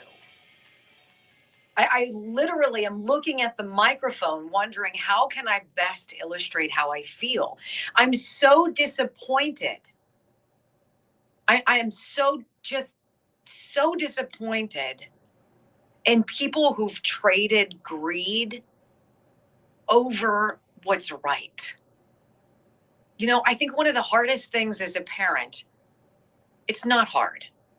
It's just constant. You have to know that your children are always watching you. They watch you in how you deal with people who knock on your door, be they Jehovah's Witnesses or kids selling magazines or hoagies. They see how you interact with people. They see how you race to open the door for somebody who's got their hands full or is older than you as courtesy. They see how men and women in the family treat one another. How a man would protect the woman and how the woman will do things for him too. They watch every single thing that we do, and I can't fathom how is it and at what point along this ride of life did so many people take a detour? How did you find that road? What was promised on that path that took you off track? Because there's no lasting legacy for someone like Joe Biden.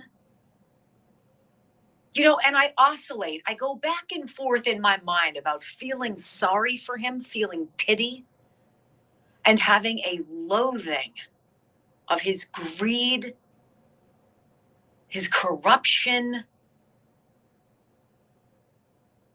I don't know which way to go. How do you get so many people on your path to take that journey off the deep end? Because there's so many. If this whole pandemic has illuminated anything, it's the number of people who are willing to walk lockstep with government or quote unquote officials or experts, and those of us who actually pay attention to the messaging and do some digging and have that feeling in us that sparkles and says, you know what? I'm not feeling good about this. There is going to come a time where the truth about COVID is going to come out. And one of my greatest fears is that many people will have made a decision because they believed the government. And that decision will cause irreparable damage to either themselves or to the people they love, their children. It scares me to death, and I cannot affect a change. The best I can do is every single day provide you information that allows you to have facts that you can check. I heard something over the weekend. I shared it with Brock. It was Dr. Fauci. Okay? I think this man is the singular most dangerous person in America.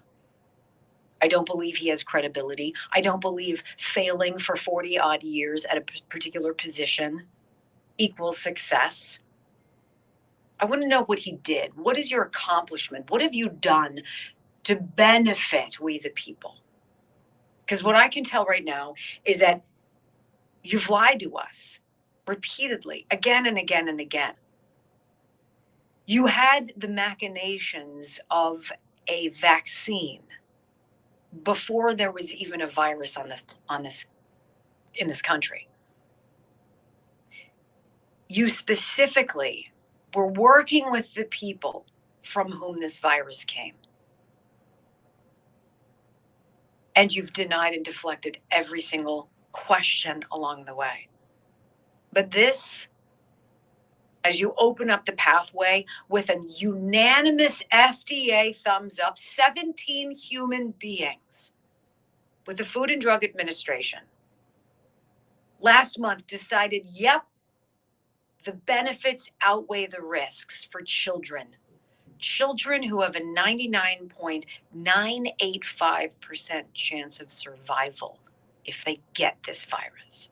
How could you say, with just 10 short months of this vaccine being out, that the benefits of it outweigh the risks unless you've either been bought, corrupted, or you're just stupid? Hearing Fauci say this over the weekend, though, underscores my belief that I've been right since the very beginning. It's been unpopular. I've gotten flack. I've been banned. I've been besmirched. I've been mocked. And I am oh so steady in my feelings. Throw stones all you want. It's starting to unravel at a very fast pace. Listen to Dr. Fauci over the weekend. It's audio only. So if you're watching on the live stream on the Wendy Bell Radio Network app, you're not missing a picture. Listen to the words. We are seeing something that is really interesting, and I'd like to get a little bit more unpacking of it with you in a bit. Mm-hmm. And that is, we're starting to see waning immunity against infection and waning immunity in the beginning aspect against hospitalization.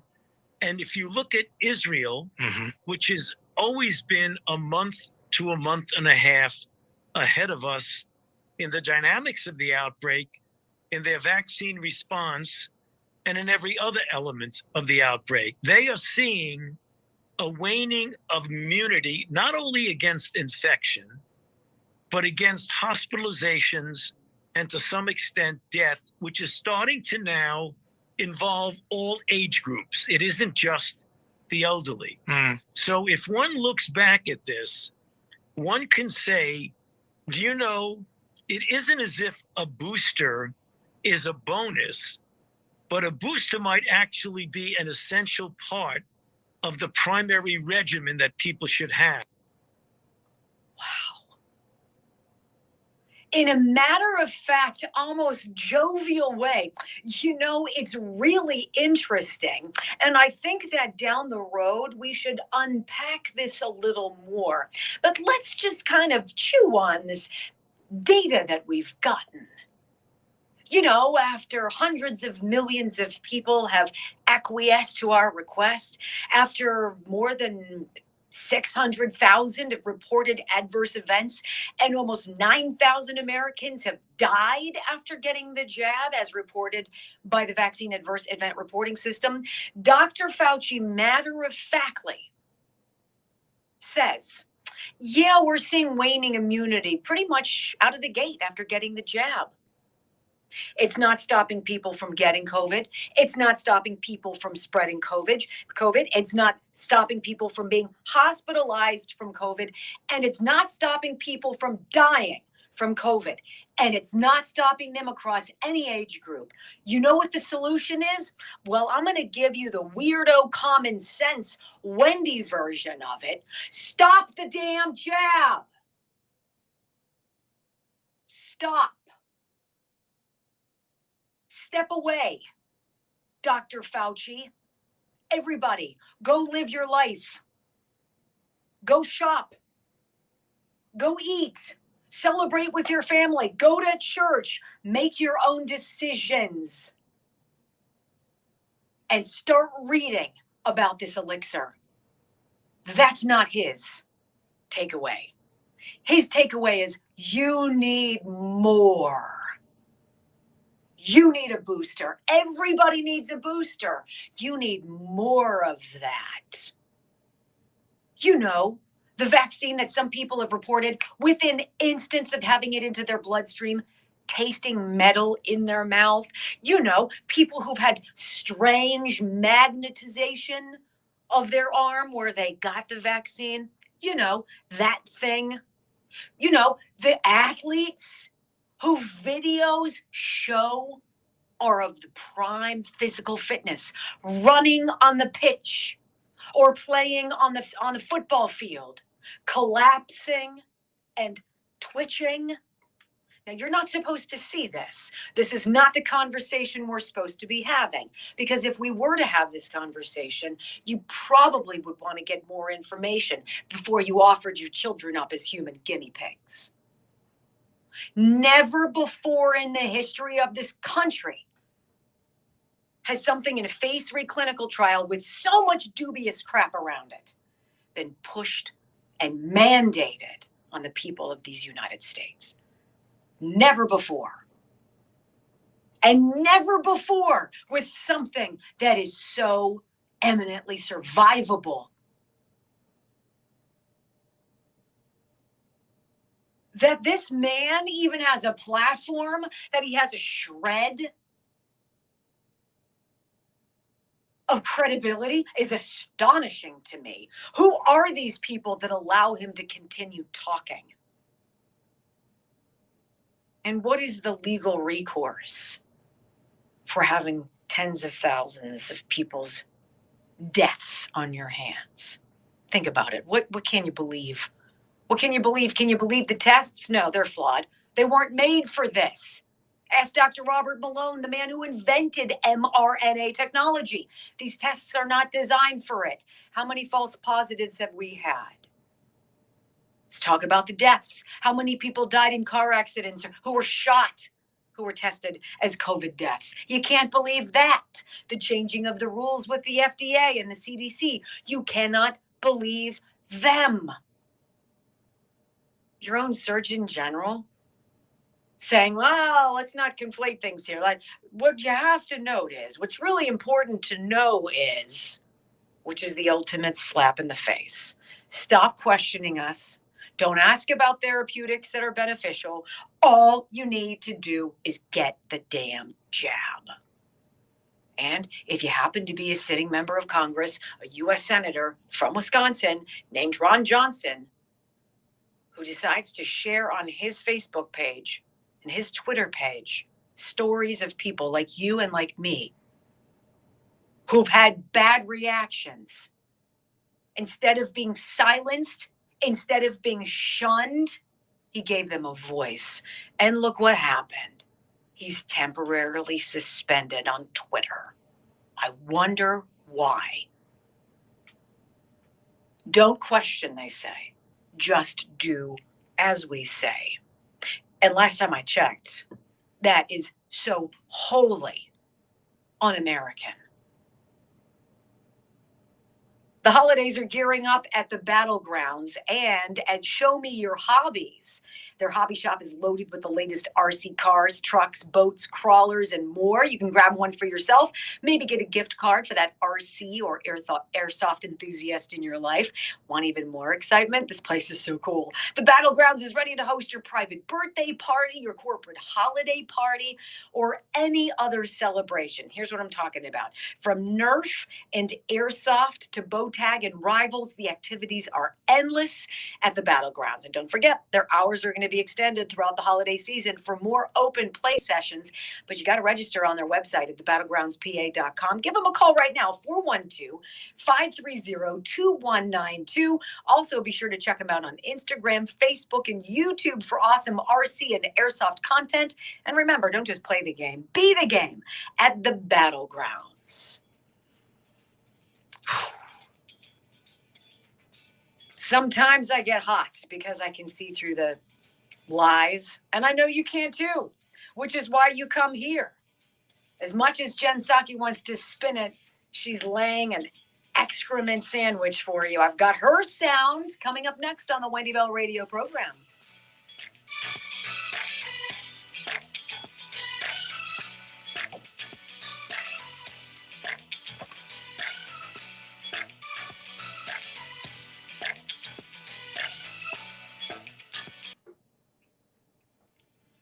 Did you do something different this time?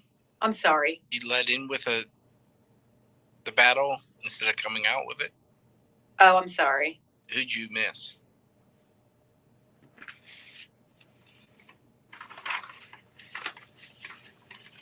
Disc. You want to come out with that? Yes, please. And then top Ireland? Beg your pardon? At the top Ireland? Yes. Yeah, my lines, my pages were fooeyed up. That was me pulling you up from the ledge. What'd you say? That was me pulling you up from the ledge and walking you. Of my dream. Yes. Right. Saving me. Oh, by the way, someone said it's supposed to be in mid-60s on Wednesday.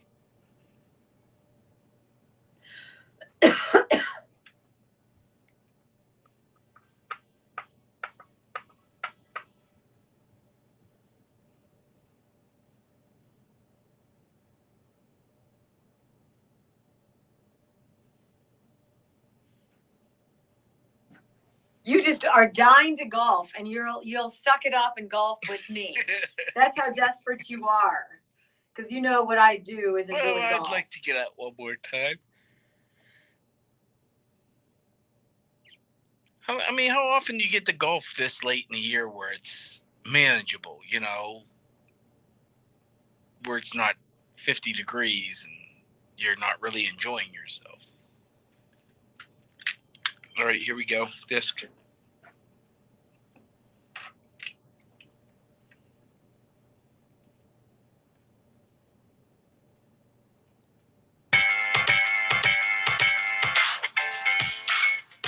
If you suffer from sciatica, spinal stenosis, degenerative disc disease, or bulging discs, I feel for you, but I know someplace that you can go for help. It is the Disc Institute of Pittsburgh, and it is our friend, Dr. Richard Rafferty. For years now, he has perfected this revolutionary treatment called intradisc neutrosis. It is non-surgical. It is proven to be 98% successful, okay? And not only does it take away your symptoms of pain, it actually heals your discs. Your body can heal at the Disc Institute of Pittsburgh. Here's the number to call to make your no-cost appointment. He'll be able to tell you on the spot if he can help you. 412-906-9600 online. PittsburghDiscInstitute.com. Get in touch.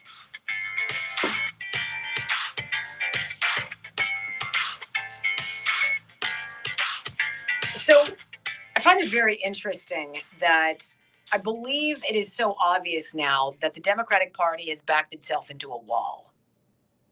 Did you guys see any of the stories on CNN's homepage? I'm sorry, I hope you didn't, because we did. Brock sent me this morning this very curious Sunday night tweet from Jen Psaki talking about how great Vice President Kamala Harris is, that she's a pivotal part of this administration, and that if it wasn't for her doing the steady hand of leadership and the various things, what does she do?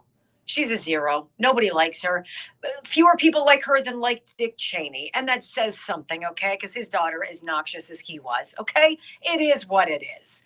When you have a 28% success or approval rate and the Titanic is going down, even your party is like, I don't think we have a lifeboat big enough for this one. So not only was it Psaki, but other deputy Psakis were putting out stuff in tweets talking about how great Kamala Harris is. As meanwhile, CNN has a sidebar, the whole left-hand side of their website has, what do we count, 7 or 8 various, seven stories about how there's infighting in the There's always infighting in the White House. This isn't breaking news. Nobody likes her. I'm sure her own people don't like her. Whatever. We get it, but you've got to hear what Jen Psaki had to say over the weekend or Friday. She came back from COVID. She's feeling much better. Thank you so much for caring. This is Jen Psaki, cut number 1, talking about inflation, right? Is it really a big deal? Listen, they just slough it off. You guys can handle it. You can afford it. Watch. Is there any sort of specific concern that this is going to affect not just political outcomes, but just the overall economy? Sure. Well, Andrea, first let me say that, a lot of the talk about inflation, I'm not saying from you, but in general out there has been, it's become a political cudgel, and it shouldn't be. It's impacting, as you said, millions of Americans, no matter their political party, and that's certainly of concern to the president. I would note that everyone from the Federal Reserve to Wall Street agree with our assessment that inflation is already expected to be substantially decelerate next year. I know you're not talking about that, but that's an important component here. Next year, those 12 economists agree that not only is Aquafresh the best toothpaste you can buy, but that this is transitory. And by the end of this time next year, we should be okay. Does that make you guys feel so much better? Oh my goodness, thank God. I thought it was going to be, longer than a full calendar year. It's a political cudgel, she said. I actually had to look up that word. It's funny. I think we'll get out of it right before midterms. What? Do you think? I think that might be the timing. So inflation is a political cudgel. It's that hammer thing, that bat. It's a weapon with the spikes on it. In the olden, I can't say olden days. What were those days with like? You were like 12. Oh, jeez, I hate you. So it's transitory. This is going to go away within the year. Okay. Cut number 2, though. Well, what about high gas prices? Oh, don't worry about that. We already heard Maisie Morono. Maisie Hirono say this. Here, she's echoing the left's marching orders. Go ahead, Psaki. Back. There's some Republicans who have taken this moment where they've seen gas prices spike to criticize sort of the administration big picture, right? Canceling the Keystone Pipeline, halting leases for new drilling leases on federal land, saying that sort of the administration's policies writ large have contributed to the rise in gas prices. What's your response now to that? Our response is that one, we haven't canceled existing there are existing leases that are continuing. Just to be clear, I know you know that not new leases, but just to be clear, and I know that's been a criticism, so that's why I said that, not an accurate one. Look, our view is that the rise in gas prices over the long term makes an even stronger case for doubling down our investment and our focus on clean energy options so that we are not relying on the fluctuations and OPEC and their willingness to put more supply and meet the demand in the market. That's our view. We feel that, but we also feel that there are a number of actors here, including price gouging, that we have concerns and we've seen out there. We've asked the FTC to look into the need for OPEC to release more that are the larger issues here, and that's why we've been focused on those options. So we're looking into price gouging. I'm sure this will happen quickly. Price gouging is the problem. OPEC is the problem. It's not the,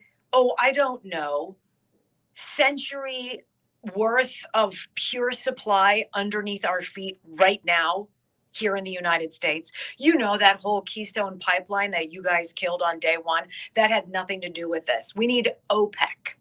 Right. What? Did you see Chuck Schumer put a letter forward asking them to open oil reserves? I guess Jen Psaki didn't get that. Well, Jen is, she's been saving for this. She knew this was coming. You guys, if only you'd been so smart, you would have been saving too. Listen to the ambivalence. Listen to how out of touch they are. Do they go shopping at Walmart like I do? Do they get to rub elbows with everyday common folk? Truck drivers, school teachers, nurses, housewives. It doesn't sound like it. When we come back, one of the biggest race baiters around, dropping one of the Holy Trinity on you that we've proven always is a goodie. You're listening to the Wendy Bell radio program.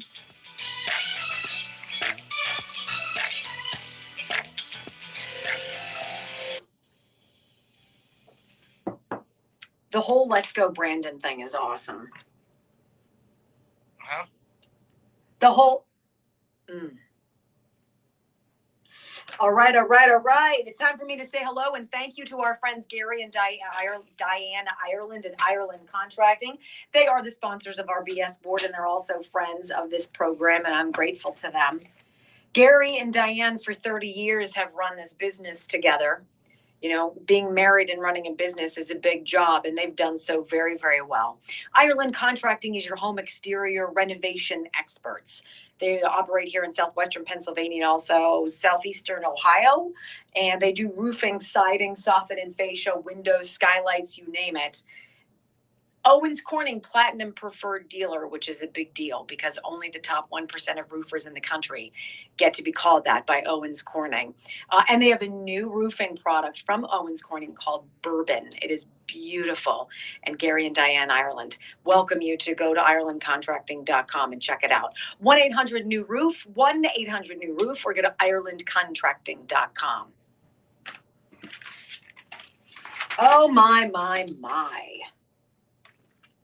So I think, isn't it closing arguments today in the Rittenhouse case? Yes. Have you been following that? I have. I mean, obviously, the way it works is conservative media said he's going to get completely exonerated. And then I think the judge is going to roll today on the fact that they could roll on lesser charges. So, interesting. Yeah, my son Michael, who was paying attention, he's 21. He's been following quite a bit, and his whole cohort have, and he thinks that just what you said, that there's going to be some kind of manipulation. So, because if he gets off, you know, this is where we are in this country. You're held hostage by the threat of violence. You know, that was what could have happened during OJ. I remember that in St. Louis when that came down, and it was like you're grateful almost that riots didn't ensue, but how's that for justice? That's not how we should litigate things. I know they called up 500 National Guard members, so they're present. For what, the Rittenhouse? Yeah. How? Come on. Anytime they want someone, come on, man. What would it have to do? What would have to happen for you to literally go outside and be a part of a protest? Like literally, what would it have to be? Because it is what it is. What are you going to do? How are you going to change? Is it just to put pressure on the next one? Let's ask a better question. Why did a lot of governors say no to Trump when he offered help for riots, but they were willing to accept help from Joe Biden because of Rittenhouse, who shouldn't even be on trial? In my eyes, he shouldn't even be on trial. But what do I know?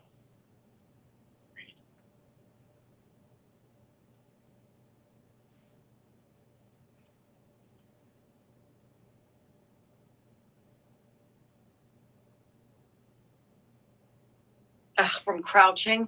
Holy moly. I feel like I'm 150. Swinging a golf club on Wednesday will loosen you up. I don't know how you did this playing baseball. You know, being in that crouch. Some of us just rub some dirt on it and God. move on. Right. No, then you'd go the next day you'd come in and be like, unless they play football with your children on Halloween. oh my God, right? Do you remember that? He was crippled. You were hobbled by that. Really? I have to sometimes. Mm-hmm. Wow. like she needs any help making fun of me? She does a pretty good job. Right on. It starts at 4:30 in the morning, but it probably starts at 4 of her like lining up in her little. It's in my mind. Right. What can I say? It's cooking. This morning. Yes. It's all good. Today's gone by fast. How's it? Again, it's when I'm here because I make it so much fun. Wow. Rock, at least. You're not very effusive in your answer there. Well, you know, the dude just did take a shot at me. So, like, what do you want me to do? Run and rescue him, too? I can only save one person at a time. I'm wondering what I want to talk about here. I'm gonna have to break out I my do have to. Superman shirt. I do have to finish this though. Maybe I'll wear my Superman shirt tomorrow. It's a good idea. I bought some good beers. You know what started to come out? All the Christmas brews. I gotta get you to try the one beer. It's a IPA, but it's called Christmas Cookie. Cookie. Oh God, I can't listen.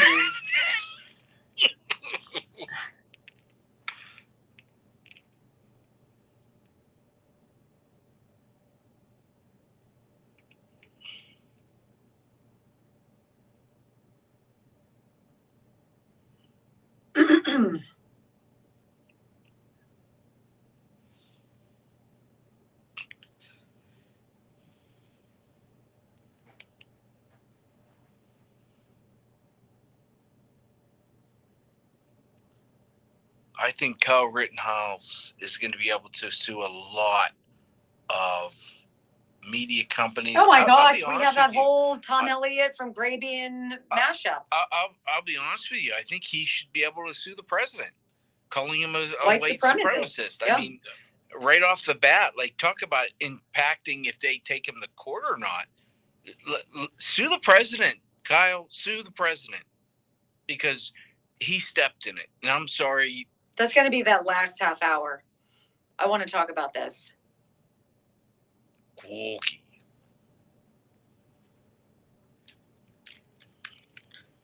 Your favorite part of the show, other than the start of it when you see me. Wow. You can pretend.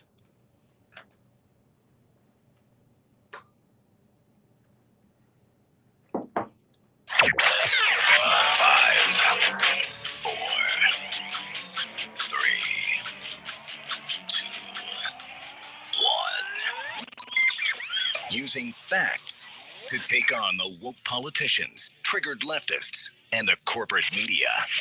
You just got to try harder not to suck. Live across the fruited plain and from sea to shining sea, you're listening to the Wendy Bell radio program.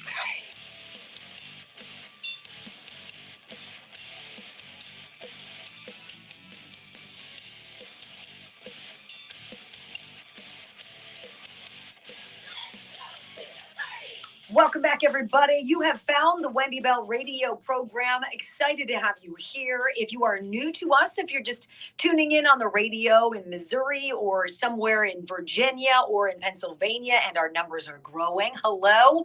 We do have the Wendy Bell Radio Network app. We invite you to download it. It is completely free of charge. And we simulcast the show there on social media, on Facebook as well, every single day, so you can watch and listen along. You know, we're going to be talking about Kyle Rittenhouse coming up in a minute, probably the bottom of this hour. Very interesting to see what's going on in this trial. The number of people who are paying attention to it, what they say about it. But I wanted to get to this before we do that at 11:30. I read an interesting article, and I do have it here on the board too. They are so out of touch is the title of the BS board today. And the final element here, I'd be remiss if I didn't talk about it, is obviously the Build Back Better bill. This is the social spending disaster part of the infrastructure bill that was cut in half, or not cut in half, separated, but still outlandishly bloated.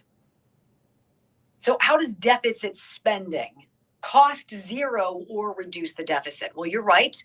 It doesn't, not even close. And I read this article and I wanted to read it to you. And here's what it says. It says, I read Biden's Build Back Better plan and oh my gosh.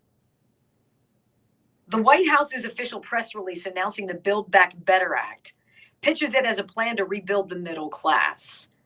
It talks about working families squeezed by the economy and reminds voters that Biden promised to rebuild the backbone of the country, the middle class. What needed to be rebuilt? I failed to see what was so bad in 2020 that needed some sort of resuscitation by this bumbling boob of a president. How is that even, what did he need to do? right? Nothing. A cartoon illustrates the sort of person who would benefit from Biden's Build Back Better programs. Linda, a white woman who works at a manufacturing plant but struggles to raise her son Leo. One thing the White House's official press release did not mention is that almost all of the $2 trillion doled out under Build Back Better is expressly designated for Black, Latino, Native American, Asian American, Pacific Islander, and non-English speaking individuals. White Americans will get nothing and like it. Over and over again, the bill is written expressly not to help the hardworking Linda, apparently because she's white. And here are a few of the examples. $1 billion to Native American, Alaska Native, and Native Hawaiian communities for housing, quote unquote, needs. $500 million for minority serving schools of medicine.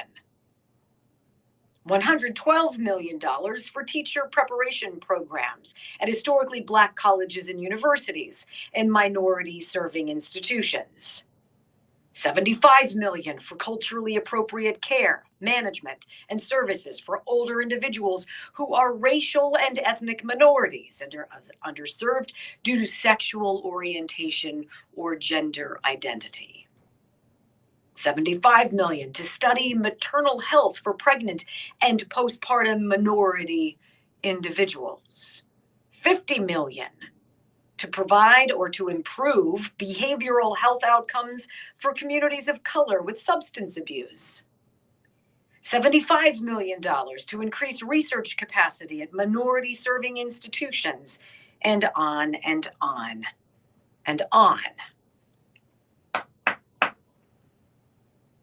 This is not about helping the middle class. This is not about bridging the gap between COVID and getting back to life. This is not anything that moves the needle for the vast majority of us paying attention to what I'm saying now.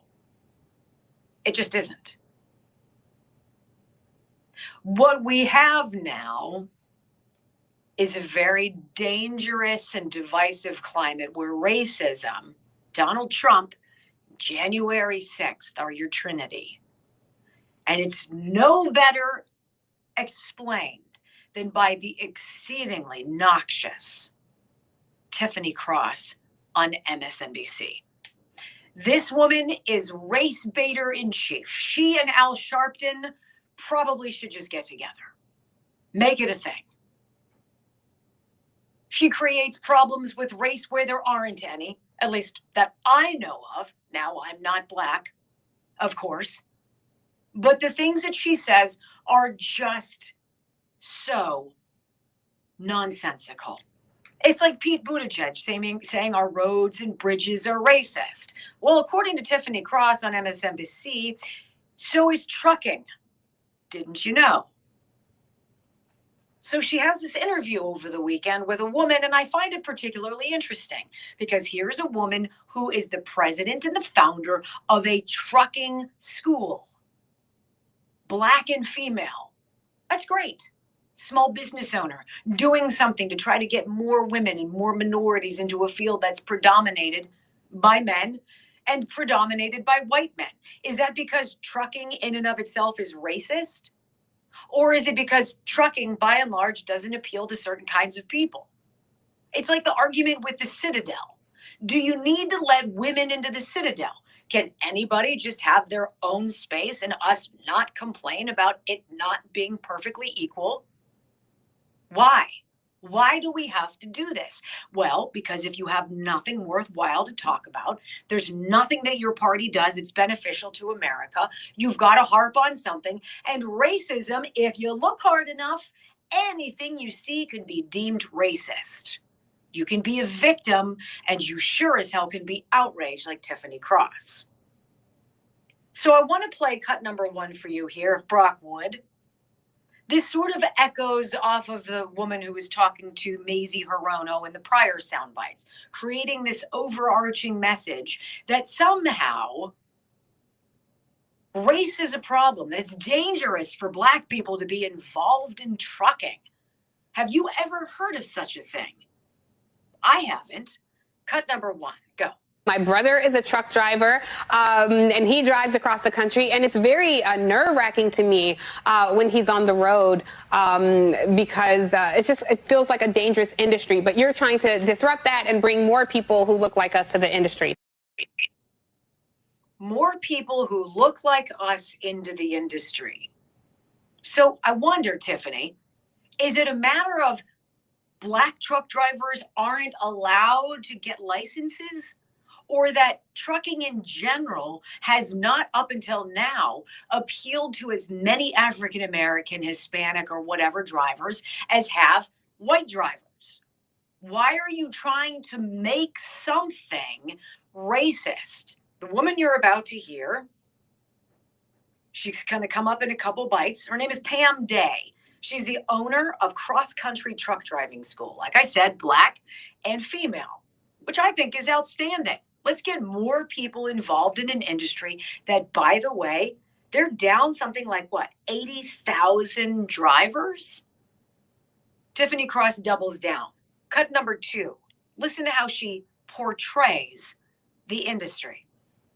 Well, how can the industry be more welcoming? Because I have to tell you, I talked to a lot of truck drivers and preparing for this segment, and most of these truck drivers are people of color, and they talked about, hearing some of the racism over the CB. This is, again, an industry populated by a lot of white men over the age of 55. This group of people overwhelmingly voted for Trump. So I have a question. She says she talked to a lot of people, right? A lot of truck drivers. Why didn't she take the man on the street approach? Mm-hmm. Why not hear from them? Why not see how many were white, how many were black? It just doesn't make any sense to me that she just tells you she talked to all these people, but couldn't take a camera or a microphone with her. Or couldn't talk to anybody who wasn't Black. When I'm a reporter on the street and I'm given an assignment to go talk about this or that, I'm not looking for people who only look like me. I'm looking for all sorts of different kinds of people, all sorts of different opinions.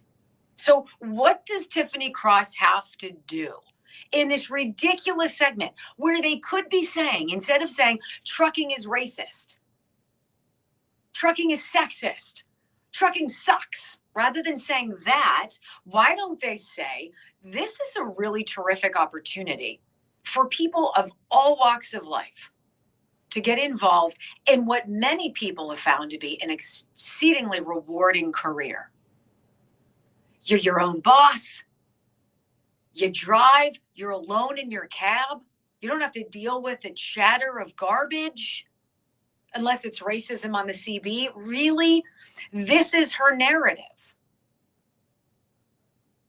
This is all they have. And then she has to say many of the age 55 and older male white people voted for Trump. How the hell do you know? Is there a survey of truckers across America? Who did you vote for, Harvey? Well, I voted for Trump. So did I. How about you, Earl? Talk about supposing. Talk about huge leaps. Talk about a racist segment. I've talked to a lot of truck drivers because my brother's a truck driver. They're all people of color. Well, wait a minute. I thought there was a dearth of them. You managed to find a lot. What did they tell you? Oh, everything's racist.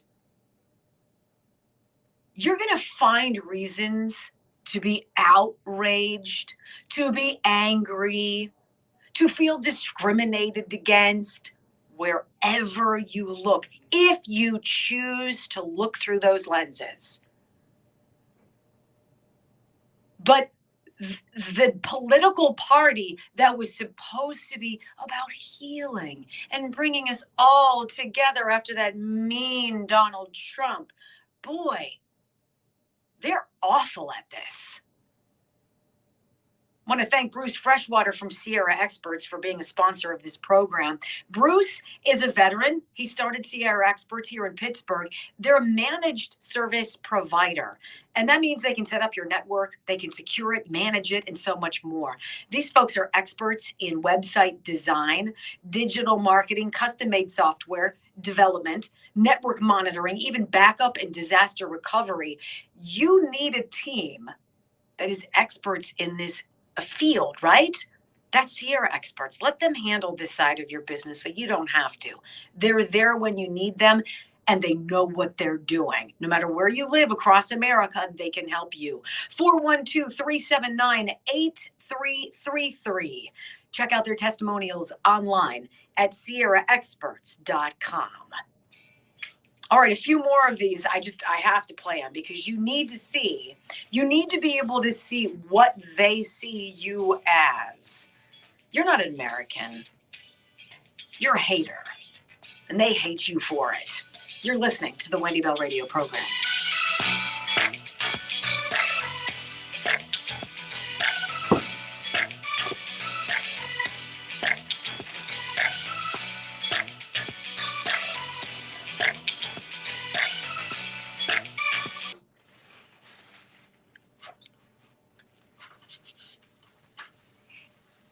Tiffany Cross makes me wonder how she got the job.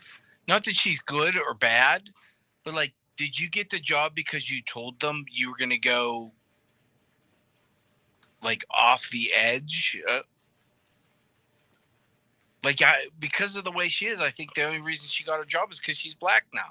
Not because she's good at what she does or brings up good points. Well, beyond that, if you look at their ratings, it doesn't work. Right. Their ratings are in the crapper.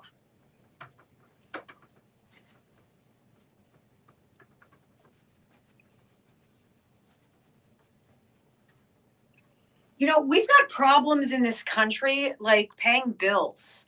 I don't need to be browbeaten over what I look like and how I'm presumably supposed to feel about other people who don't look like I do. Well, Tiffany, let's look at Tiffany in as an example. What's in the inner city? These are your people, Tiffany, as you like to call them. How many of those kids go to bed hungry? Why aren't you talking about that? Why aren't you talking about the literacy rate, Tiffany? Why aren't you? Maybe they're not truck drivers. They can't pass the literacy test. They can't get past the license. Why is she not talking about that? Why are you not talking about family structure? Why are you not talking about homelessness? These are all things. But no, it's the 55-year-old white guy that you're concerned with. Who voted for Trump. It makes no sense. You talk about taking your eye off the ball. And the great thing is, Tiffany, if you worry about the things that affect everyone, like kids going to bed hungry or the literacy rate in schools, it helps everyone. All boats rise, they say, But look at the Build Back Better plan. It's not about raising all boats. It's about choosing winners and losers. And by the way, as a white dude, you're the big loser. You're the biggest loser. You're the butt of every joke. You're the dope in every sitcom. You're just a big zero. I got big shoulders. I can take it. I just wish they'd worry about things that matter instead of things that don't matter. I don't need extra treatment or whatever they want to say. I have extra privilege that I have.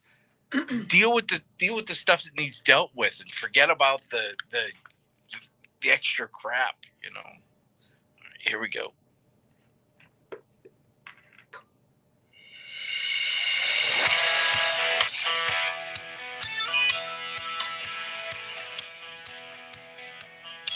And something that is a very common theme, it's not that there is a push for equality.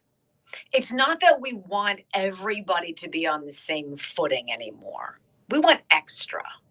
We want our own space. We want our own lane.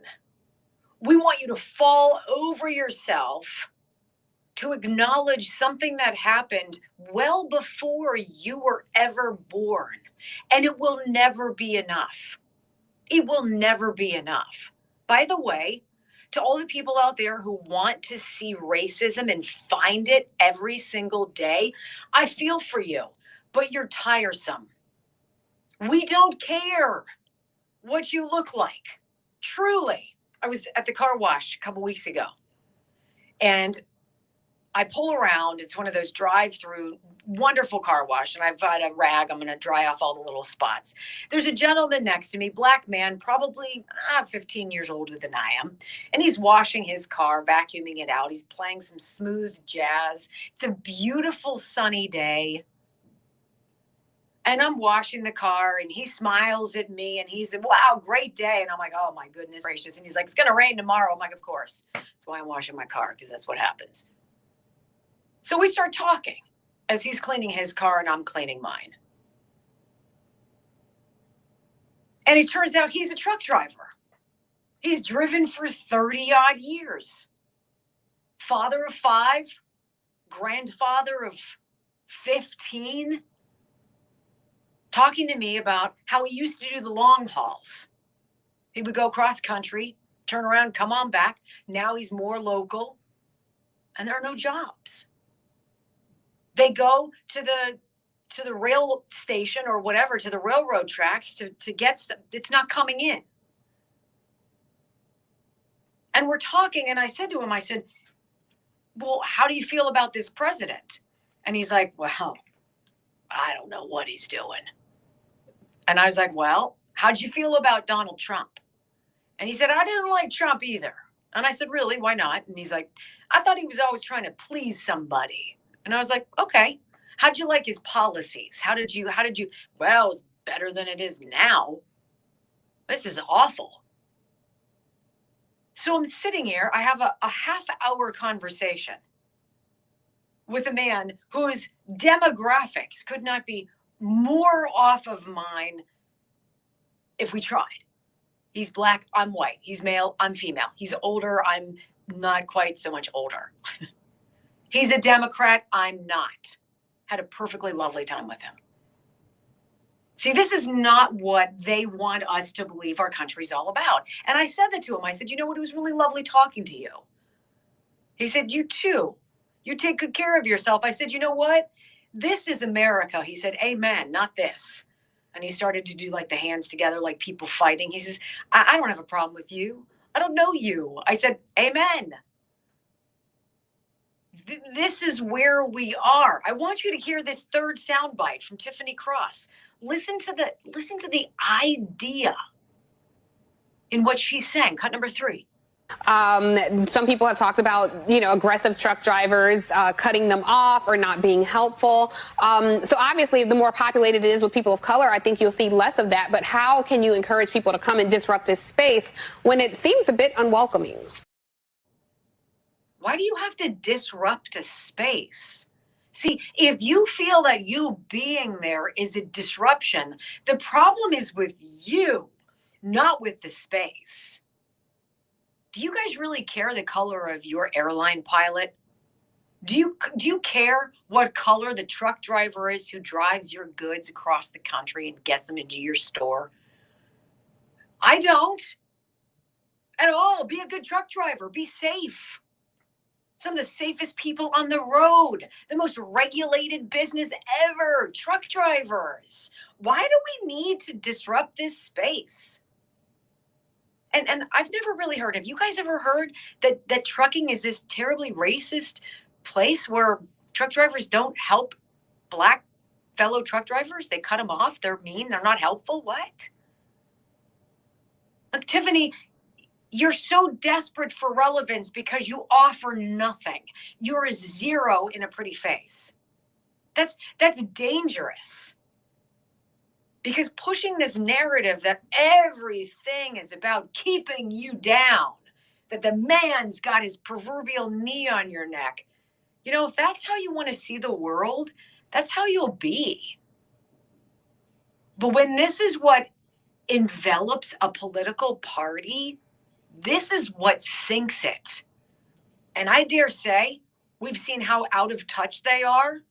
Oh, they're sinking. Coming up right after this, I want to talk about Kyle Rittenhouse. Don't go anywhere. You're listening to the Wendy Bell Radio program.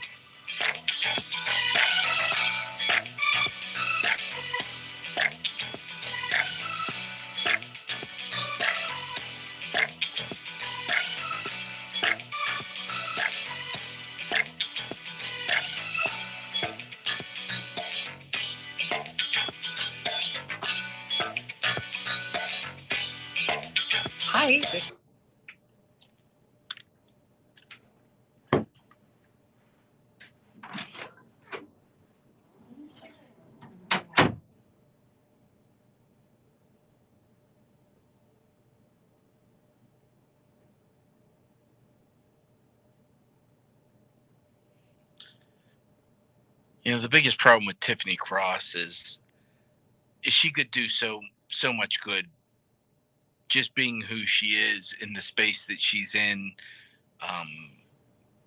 being helpful to other people of color who are trying to break into the business. She could be helpful. She could be doing something good with her position, and she chooses not to. So it's a shame.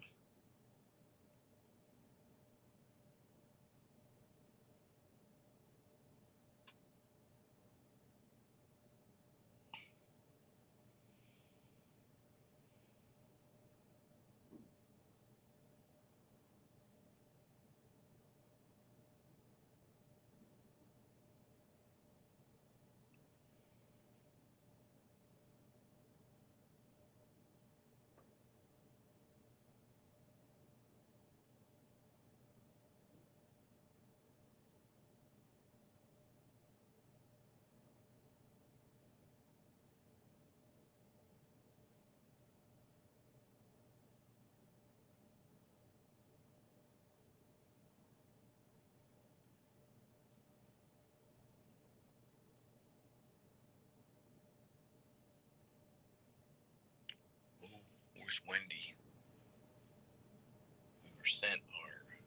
We got a new open for one of our segments.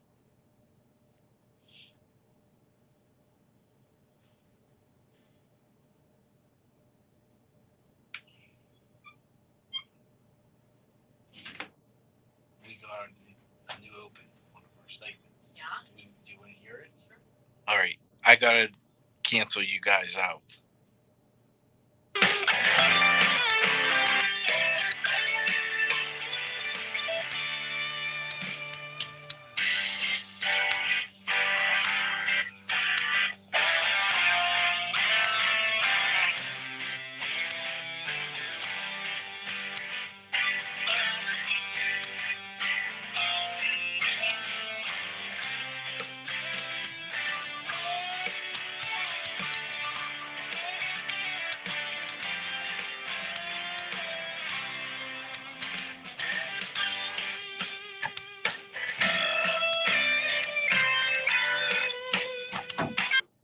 That's awesome.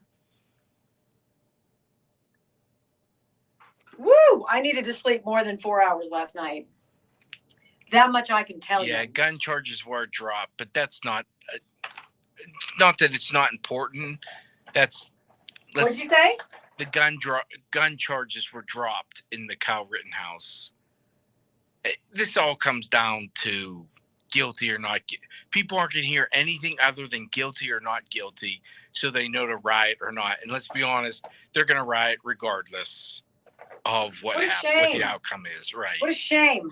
They're already mobilizing. Let's not act like this is going to be spontaneous. They've been preparing.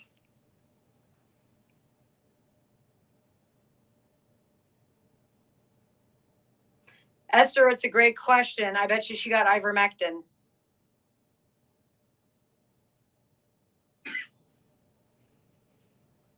Maybe she just got a week off. You don't know. She gets the same stuff as you do because it's the fair thing to do. And you know how they are about fair and equity.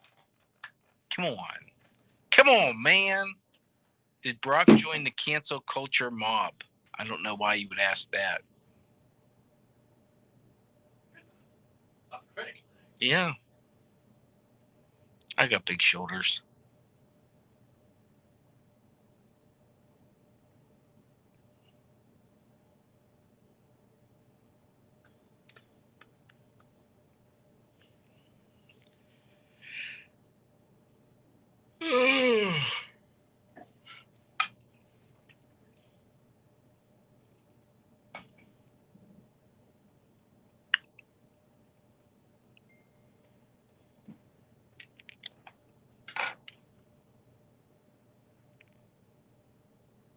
Did you think today went fast? Yes. I'm here all week. Jason alleges that it goes quickly when he's here. Not for me. Wow. Well, I have to hear it from Wendy, then I have to hear it from Jason. So it's not like it's an easier time on me. I've got to have that, be able to bob and weave, and wow, because those jabs are coming from everywhere, including the government. Yeah, well, I'm used to the government sticking it in my back, so I know at least where they're coming from. Stand by. Stand by.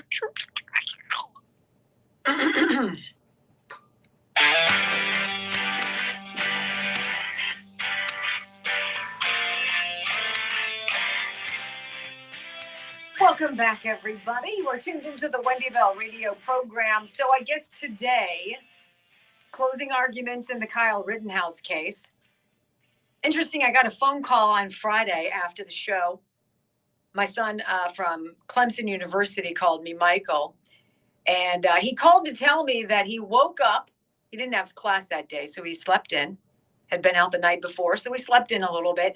He said he woke up to Bad Joke Friday and literally laughed himself out of bed. He's like the afraid not one. He loved that. But anyway, we were talking about the Kyle Rittenhouse case. And now I've been watching this peripherally.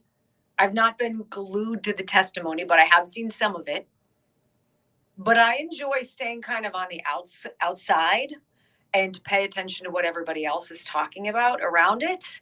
So you can tell this is not something that we have spent a great deal of time talking about. The story to me is that we don't have a pandemic of COVID in this country anymore, ladies and gentlemen. We have a pandemic of the uneducated. People who are willing to take a snippet that they get somewhere and make it their own. Rush Limbaugh used to call it the drive-by media. I think in general, people tend to be exceedingly lackadaisical when it comes to their news and information, depth of knowledge. If you paid attention to some of the news reports, Kyle Rittenhouse was a punk who broke the law, was a vigilante, was a racist, probably liked Donald Trump, probably went to his rallies, who decided to go from his home in Illinois to Kenosha, Wisconsin, with the sole intent to kill people, to get an AR-15, which he had no right to have at the time when he bought it, had no right to have it, and decided to, in cold blood, hunt people down and kill them. And as then candidate Joe Biden said, he decided back a year ago that Kyle Rittenhouse was a white supremacist. We have people in Congress who've tweeted that Kyle Rittenhouse should be thrown in prison and the keys should be thrown away. Wasn't it Cory Booker, Mr. Prison Reform? One of them. Does it really matter? No, it doesn't. But if you get into the nuance of any of this case, there's a heck of a lot more going on. And everything that I just shared with you is easily disproven and debunked with facts. Do I believe that Kyle Rittenhouse wishes he could wave the magic wand and go back and not have shot people and killed them? Absolutely. I want to read this to you, though.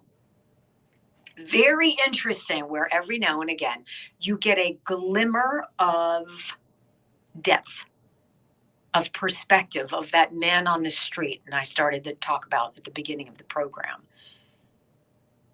Honesty. And it came from a very unlikely source over the weekend, a gentleman by the name, well, he's a liberal billionaire. His name is Bill Ackman. He's the founder and CEO of Pershing Square Capital Management. And he said on Thursday that he was contacted by the media and asked if his Twitter account had been hacked after he posted a series of tweets in defense of Kyle Rittenhouse, the now 18-year-old on trial for murder in Kenosha, Wisconsin. Rittenhouse was 17 at the time of the two alleged murders. I'm reading this from the website redstate.com, which I'm a big fan of.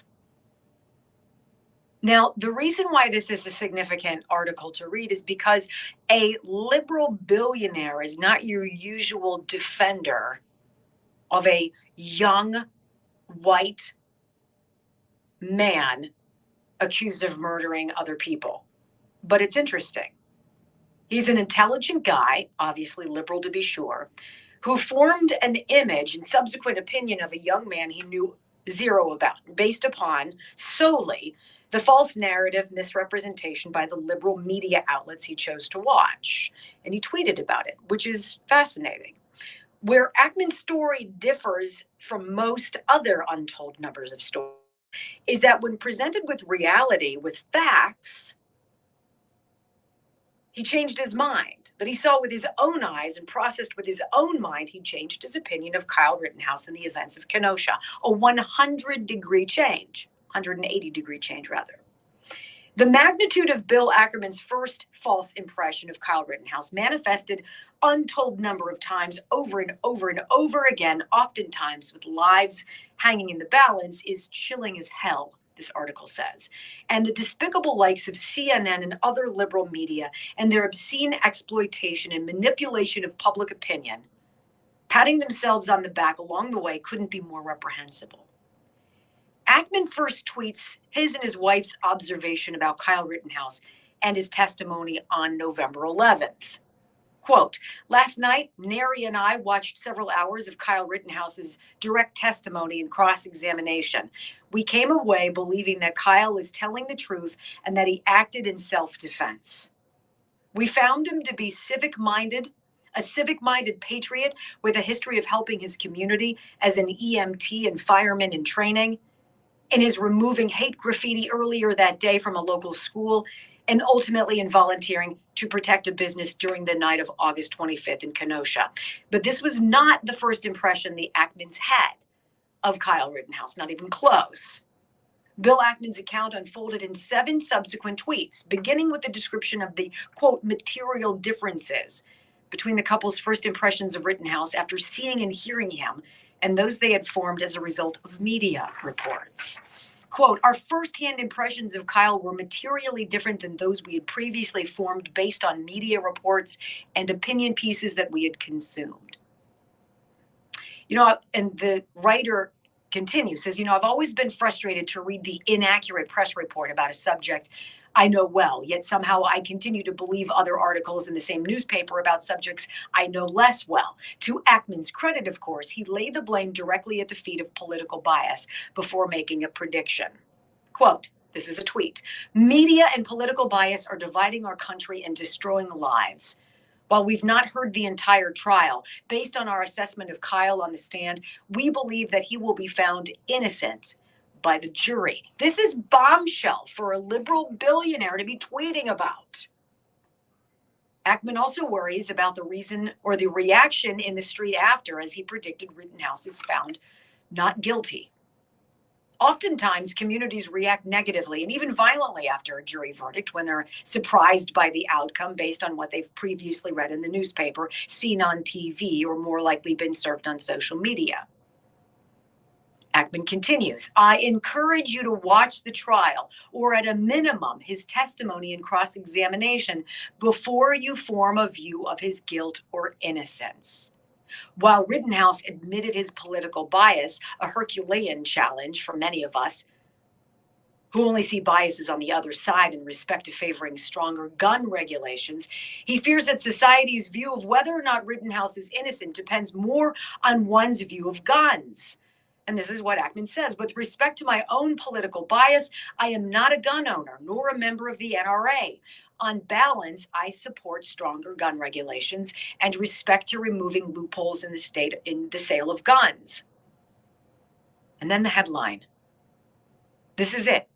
He gets calls, Ackman does, the liberal billionaire, gets calls from the media after tweeting about his impressions of hearing and watching Kyle Rittenhouse on the stand himself, of hearing the prosecution not develop its case, of hearing Kyle himself defend his actions.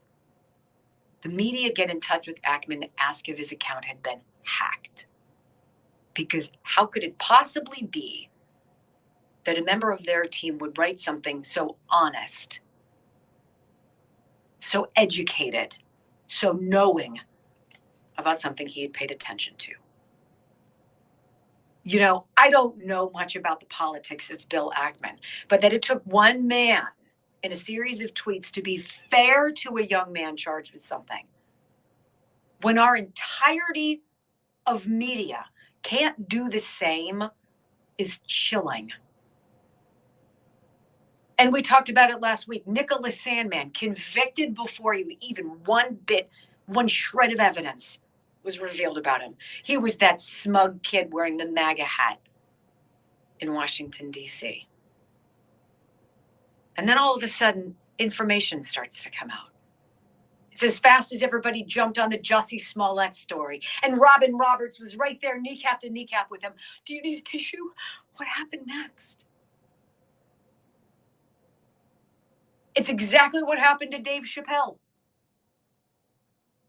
Called out by a community that didn't take the damn time to watch his special talking about transgender people in the United States. Not hating on them, not mocking them, not cajoling them, not belittling them, merely saying he was envious of them because of how quickly they were able to galvanize so much media attention when Black people in this country have been struggling for years for the same relevance. We're so quick to jump on whatever is heard. No, the left is so quick to jump on whatever pushes the racist, Trump-hating, insurrectionist narrative that they can't see straight. There is no fairness. There is no justice. And if you believe the only appropriate end result, however a jury of Kyle Rittenhouse's peers decides to move, that the greatest result should be rioting, should be more destruction, should be more division, then you really aren't getting it. And this goes back to my BS board from the very beginning. You are so out of touch. We need to be honest about things. We need to be actual seekers of facts. We need to be that man on the street who's willing to have a conversation with somebody who doesn't look like them and possibly open up themselves to the ability of being swayed by somebody else's opinion, or at least to see them through different lenses. The people in this country who are the ones claiming to be the victims are some of the biggest oppressors out there. Some of the most vehement haters. For them, it's not about equality. It's not about kumbaya. It's not about living in harmony. It's about getting because they're victims. And the victim train, sadly, has no end. Kelly Morgan is a veteran. She served the United States proudly. She came back to Pennsylvania and she and her family opened up 4 gyms. Morgan's Fitness, they're called, Somerset and Cambria counties. She is a patriot, and the way she runs her business, Morgan's Fitness, is special. Because, you know, by and large, if you go inside a gym, you see a lot of the same stuff, the same machines, the weights, all of that. But it's the people. It's the personal connection. It's the one-on-one. It's the focus on you as you try to achieve your wellness and fitness dreams. And she can help you, and so can her staff. Morgan's Fitness, MORGAINZ fitness.com. Check them out today. You know, it's just a shame that we don't do our homework anymore. You know, snap decisions. As a child, as a young man's life hangs in the balance. So, yeah. You're listening to the Wendy Bell Radio program.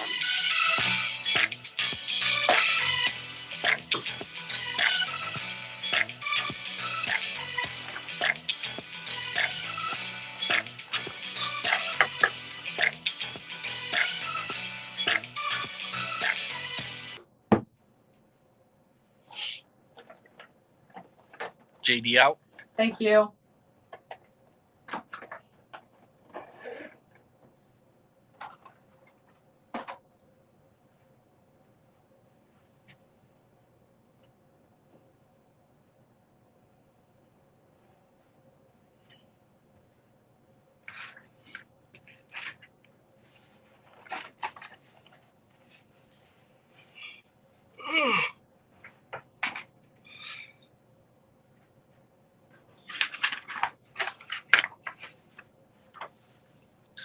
if I go to Costco, do you need any more of those?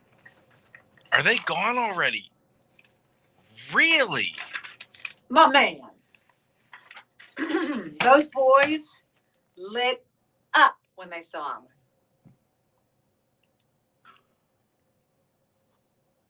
What is it, like $15, $17, something like that? Something like that.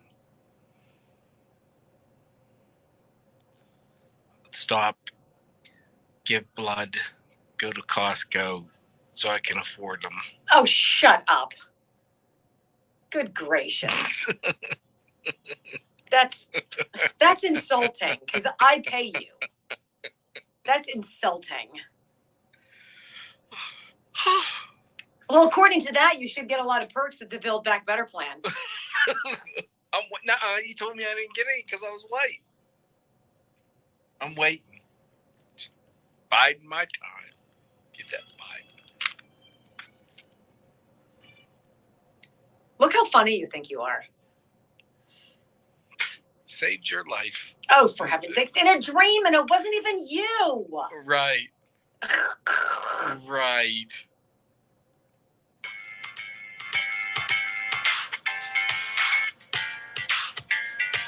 John D'Onofrio is the lawyer I trust with some of life's most delicate and personal matters, like passing your wealth on to the people you love after you're gone. John helps people like you and me make estate plans and set up trusts. And with nearly 40 years of experience, he can guide you through the legal maze to tailor a customized estate plan that is right for you. He understands the nuances of estate and inheritance taxes and can help guide you around them. He's delightful. You're going to love him. Attorney John D'Onofrio, 412-928-2068.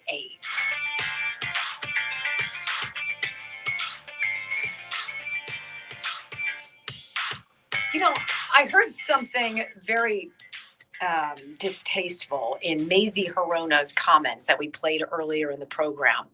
You know, most of it is very distasteful. And I have to wonder if the left really looks at conservatives, Republicans, the way they speak of us, or if they just perceive that they're always the odd man out. I think we scare the hell out of them. I really do. I think that there is an absolute palpable fear among the left, particularly progressives, a fear of people like me, people who are unabashed, speakers of American pride. And what's right, I think they're scared to death, which is why the left has to censor and silence and squelch, because they cannot compete in the marketplace of ideas. As I've said to you in the past, you either have it inside, like you feel this love, you have this affinity for what this country is, or you don't. And there's far too many people out there who don't. And people like me scare the liver out of them. Facts. But what Mazie said is, she said that Republicans, not only were the party of insurrection, which is so below any conversation anymore in this country. Get over it, Mazie. You're a hack. But beyond that, she says, they're the party of insurrection who believes they're above the law. I firmly disagree with you. Firmly. And I saw this. Judge in Rittenhouse trial receives threatening emails. You know, we spoke about this in past stories. Whenever the left has a claim they're trying to make that blows up in their face, the final last gasp is that they're receiving death threats. I'm getting down there. Christine Blasey Ford. When all of her attempts to smear Brett Kavanaugh blew up, she had one final recourse. I'm getting death threats. I don't really know why a conservative would threaten somebody who's a victim of something, but clearly not by the hands of Brett Kavanaugh. It's really not how we roll. FYI. We tend to enjoy being left alone. We don't really nose around in other people's business. So to see that the judge in the Rittenhouse trial is receiving threatening emails is disgraceful. I'm sure this won't be covered anywhere, though, because that's how it goes.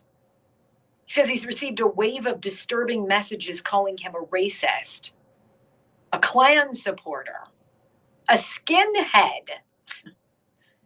He is bald, so it would be accurate, but quite a stretch. I didn't know that under your black robes, Justice, you wear what? Under your black robes, you wear a white robe of the Klan. There's no way a fair trial can be heard under your supervision, one email reads to Judge Bruce Schroeder. One message threatens the lives of the judge's children, promising payback if Rittenhouse is acquitted. Look, you're dangerous if that's how you believe you should be able to roll in this country. If Kyle Rittenhouse is exonerated because the prosecution failed to do its homework, failed to see that he only lived 20 miles away from Kenosha, and made it sound like he had driven from California thousands of miles with this crazy notion to go kill people. If your prosecution crumbled because you're not that good at your job, or because Kyle Rittenhouse isn't the demon that you purported him to be, that's on you. But this is the way of the left. When they don't get what they want, it's either racist, it's an insurrectionist moment, or it's something about Donald Trump. And look at what they're doing to this judge. If 1 minute of unrest happens because of this trial, that will speak volumes about how far we've not come in this country. There is something called justice, but apparently not when you want to investigate election fraud. It's intriguing that the left enjoys things that go their way, while I believe those of us who are common sense, conservative Republicans, want what's best for everybody. Not just the rich, not just the white, not just the Trump support. We want what's best for everybody. And that you're deranged in your hatred and your fear for us, because we have something that you don't, and it is your kryptonite. It's called love of country. I'm not here to tell you what's right or wrong in Kyle Rittenhouse's world. All I know is that man is going to have to wake up for every single day of his life and remember what happened. And quite frankly, there's no punishment in the world that will change that fact. But it ought not have happened. Those riots, that behavior should never have been allowed, and it was. And that is inexcusable. Thank you for joining us on this Monday. We'll see you back here tomorrow, bright and early. Until then, peace.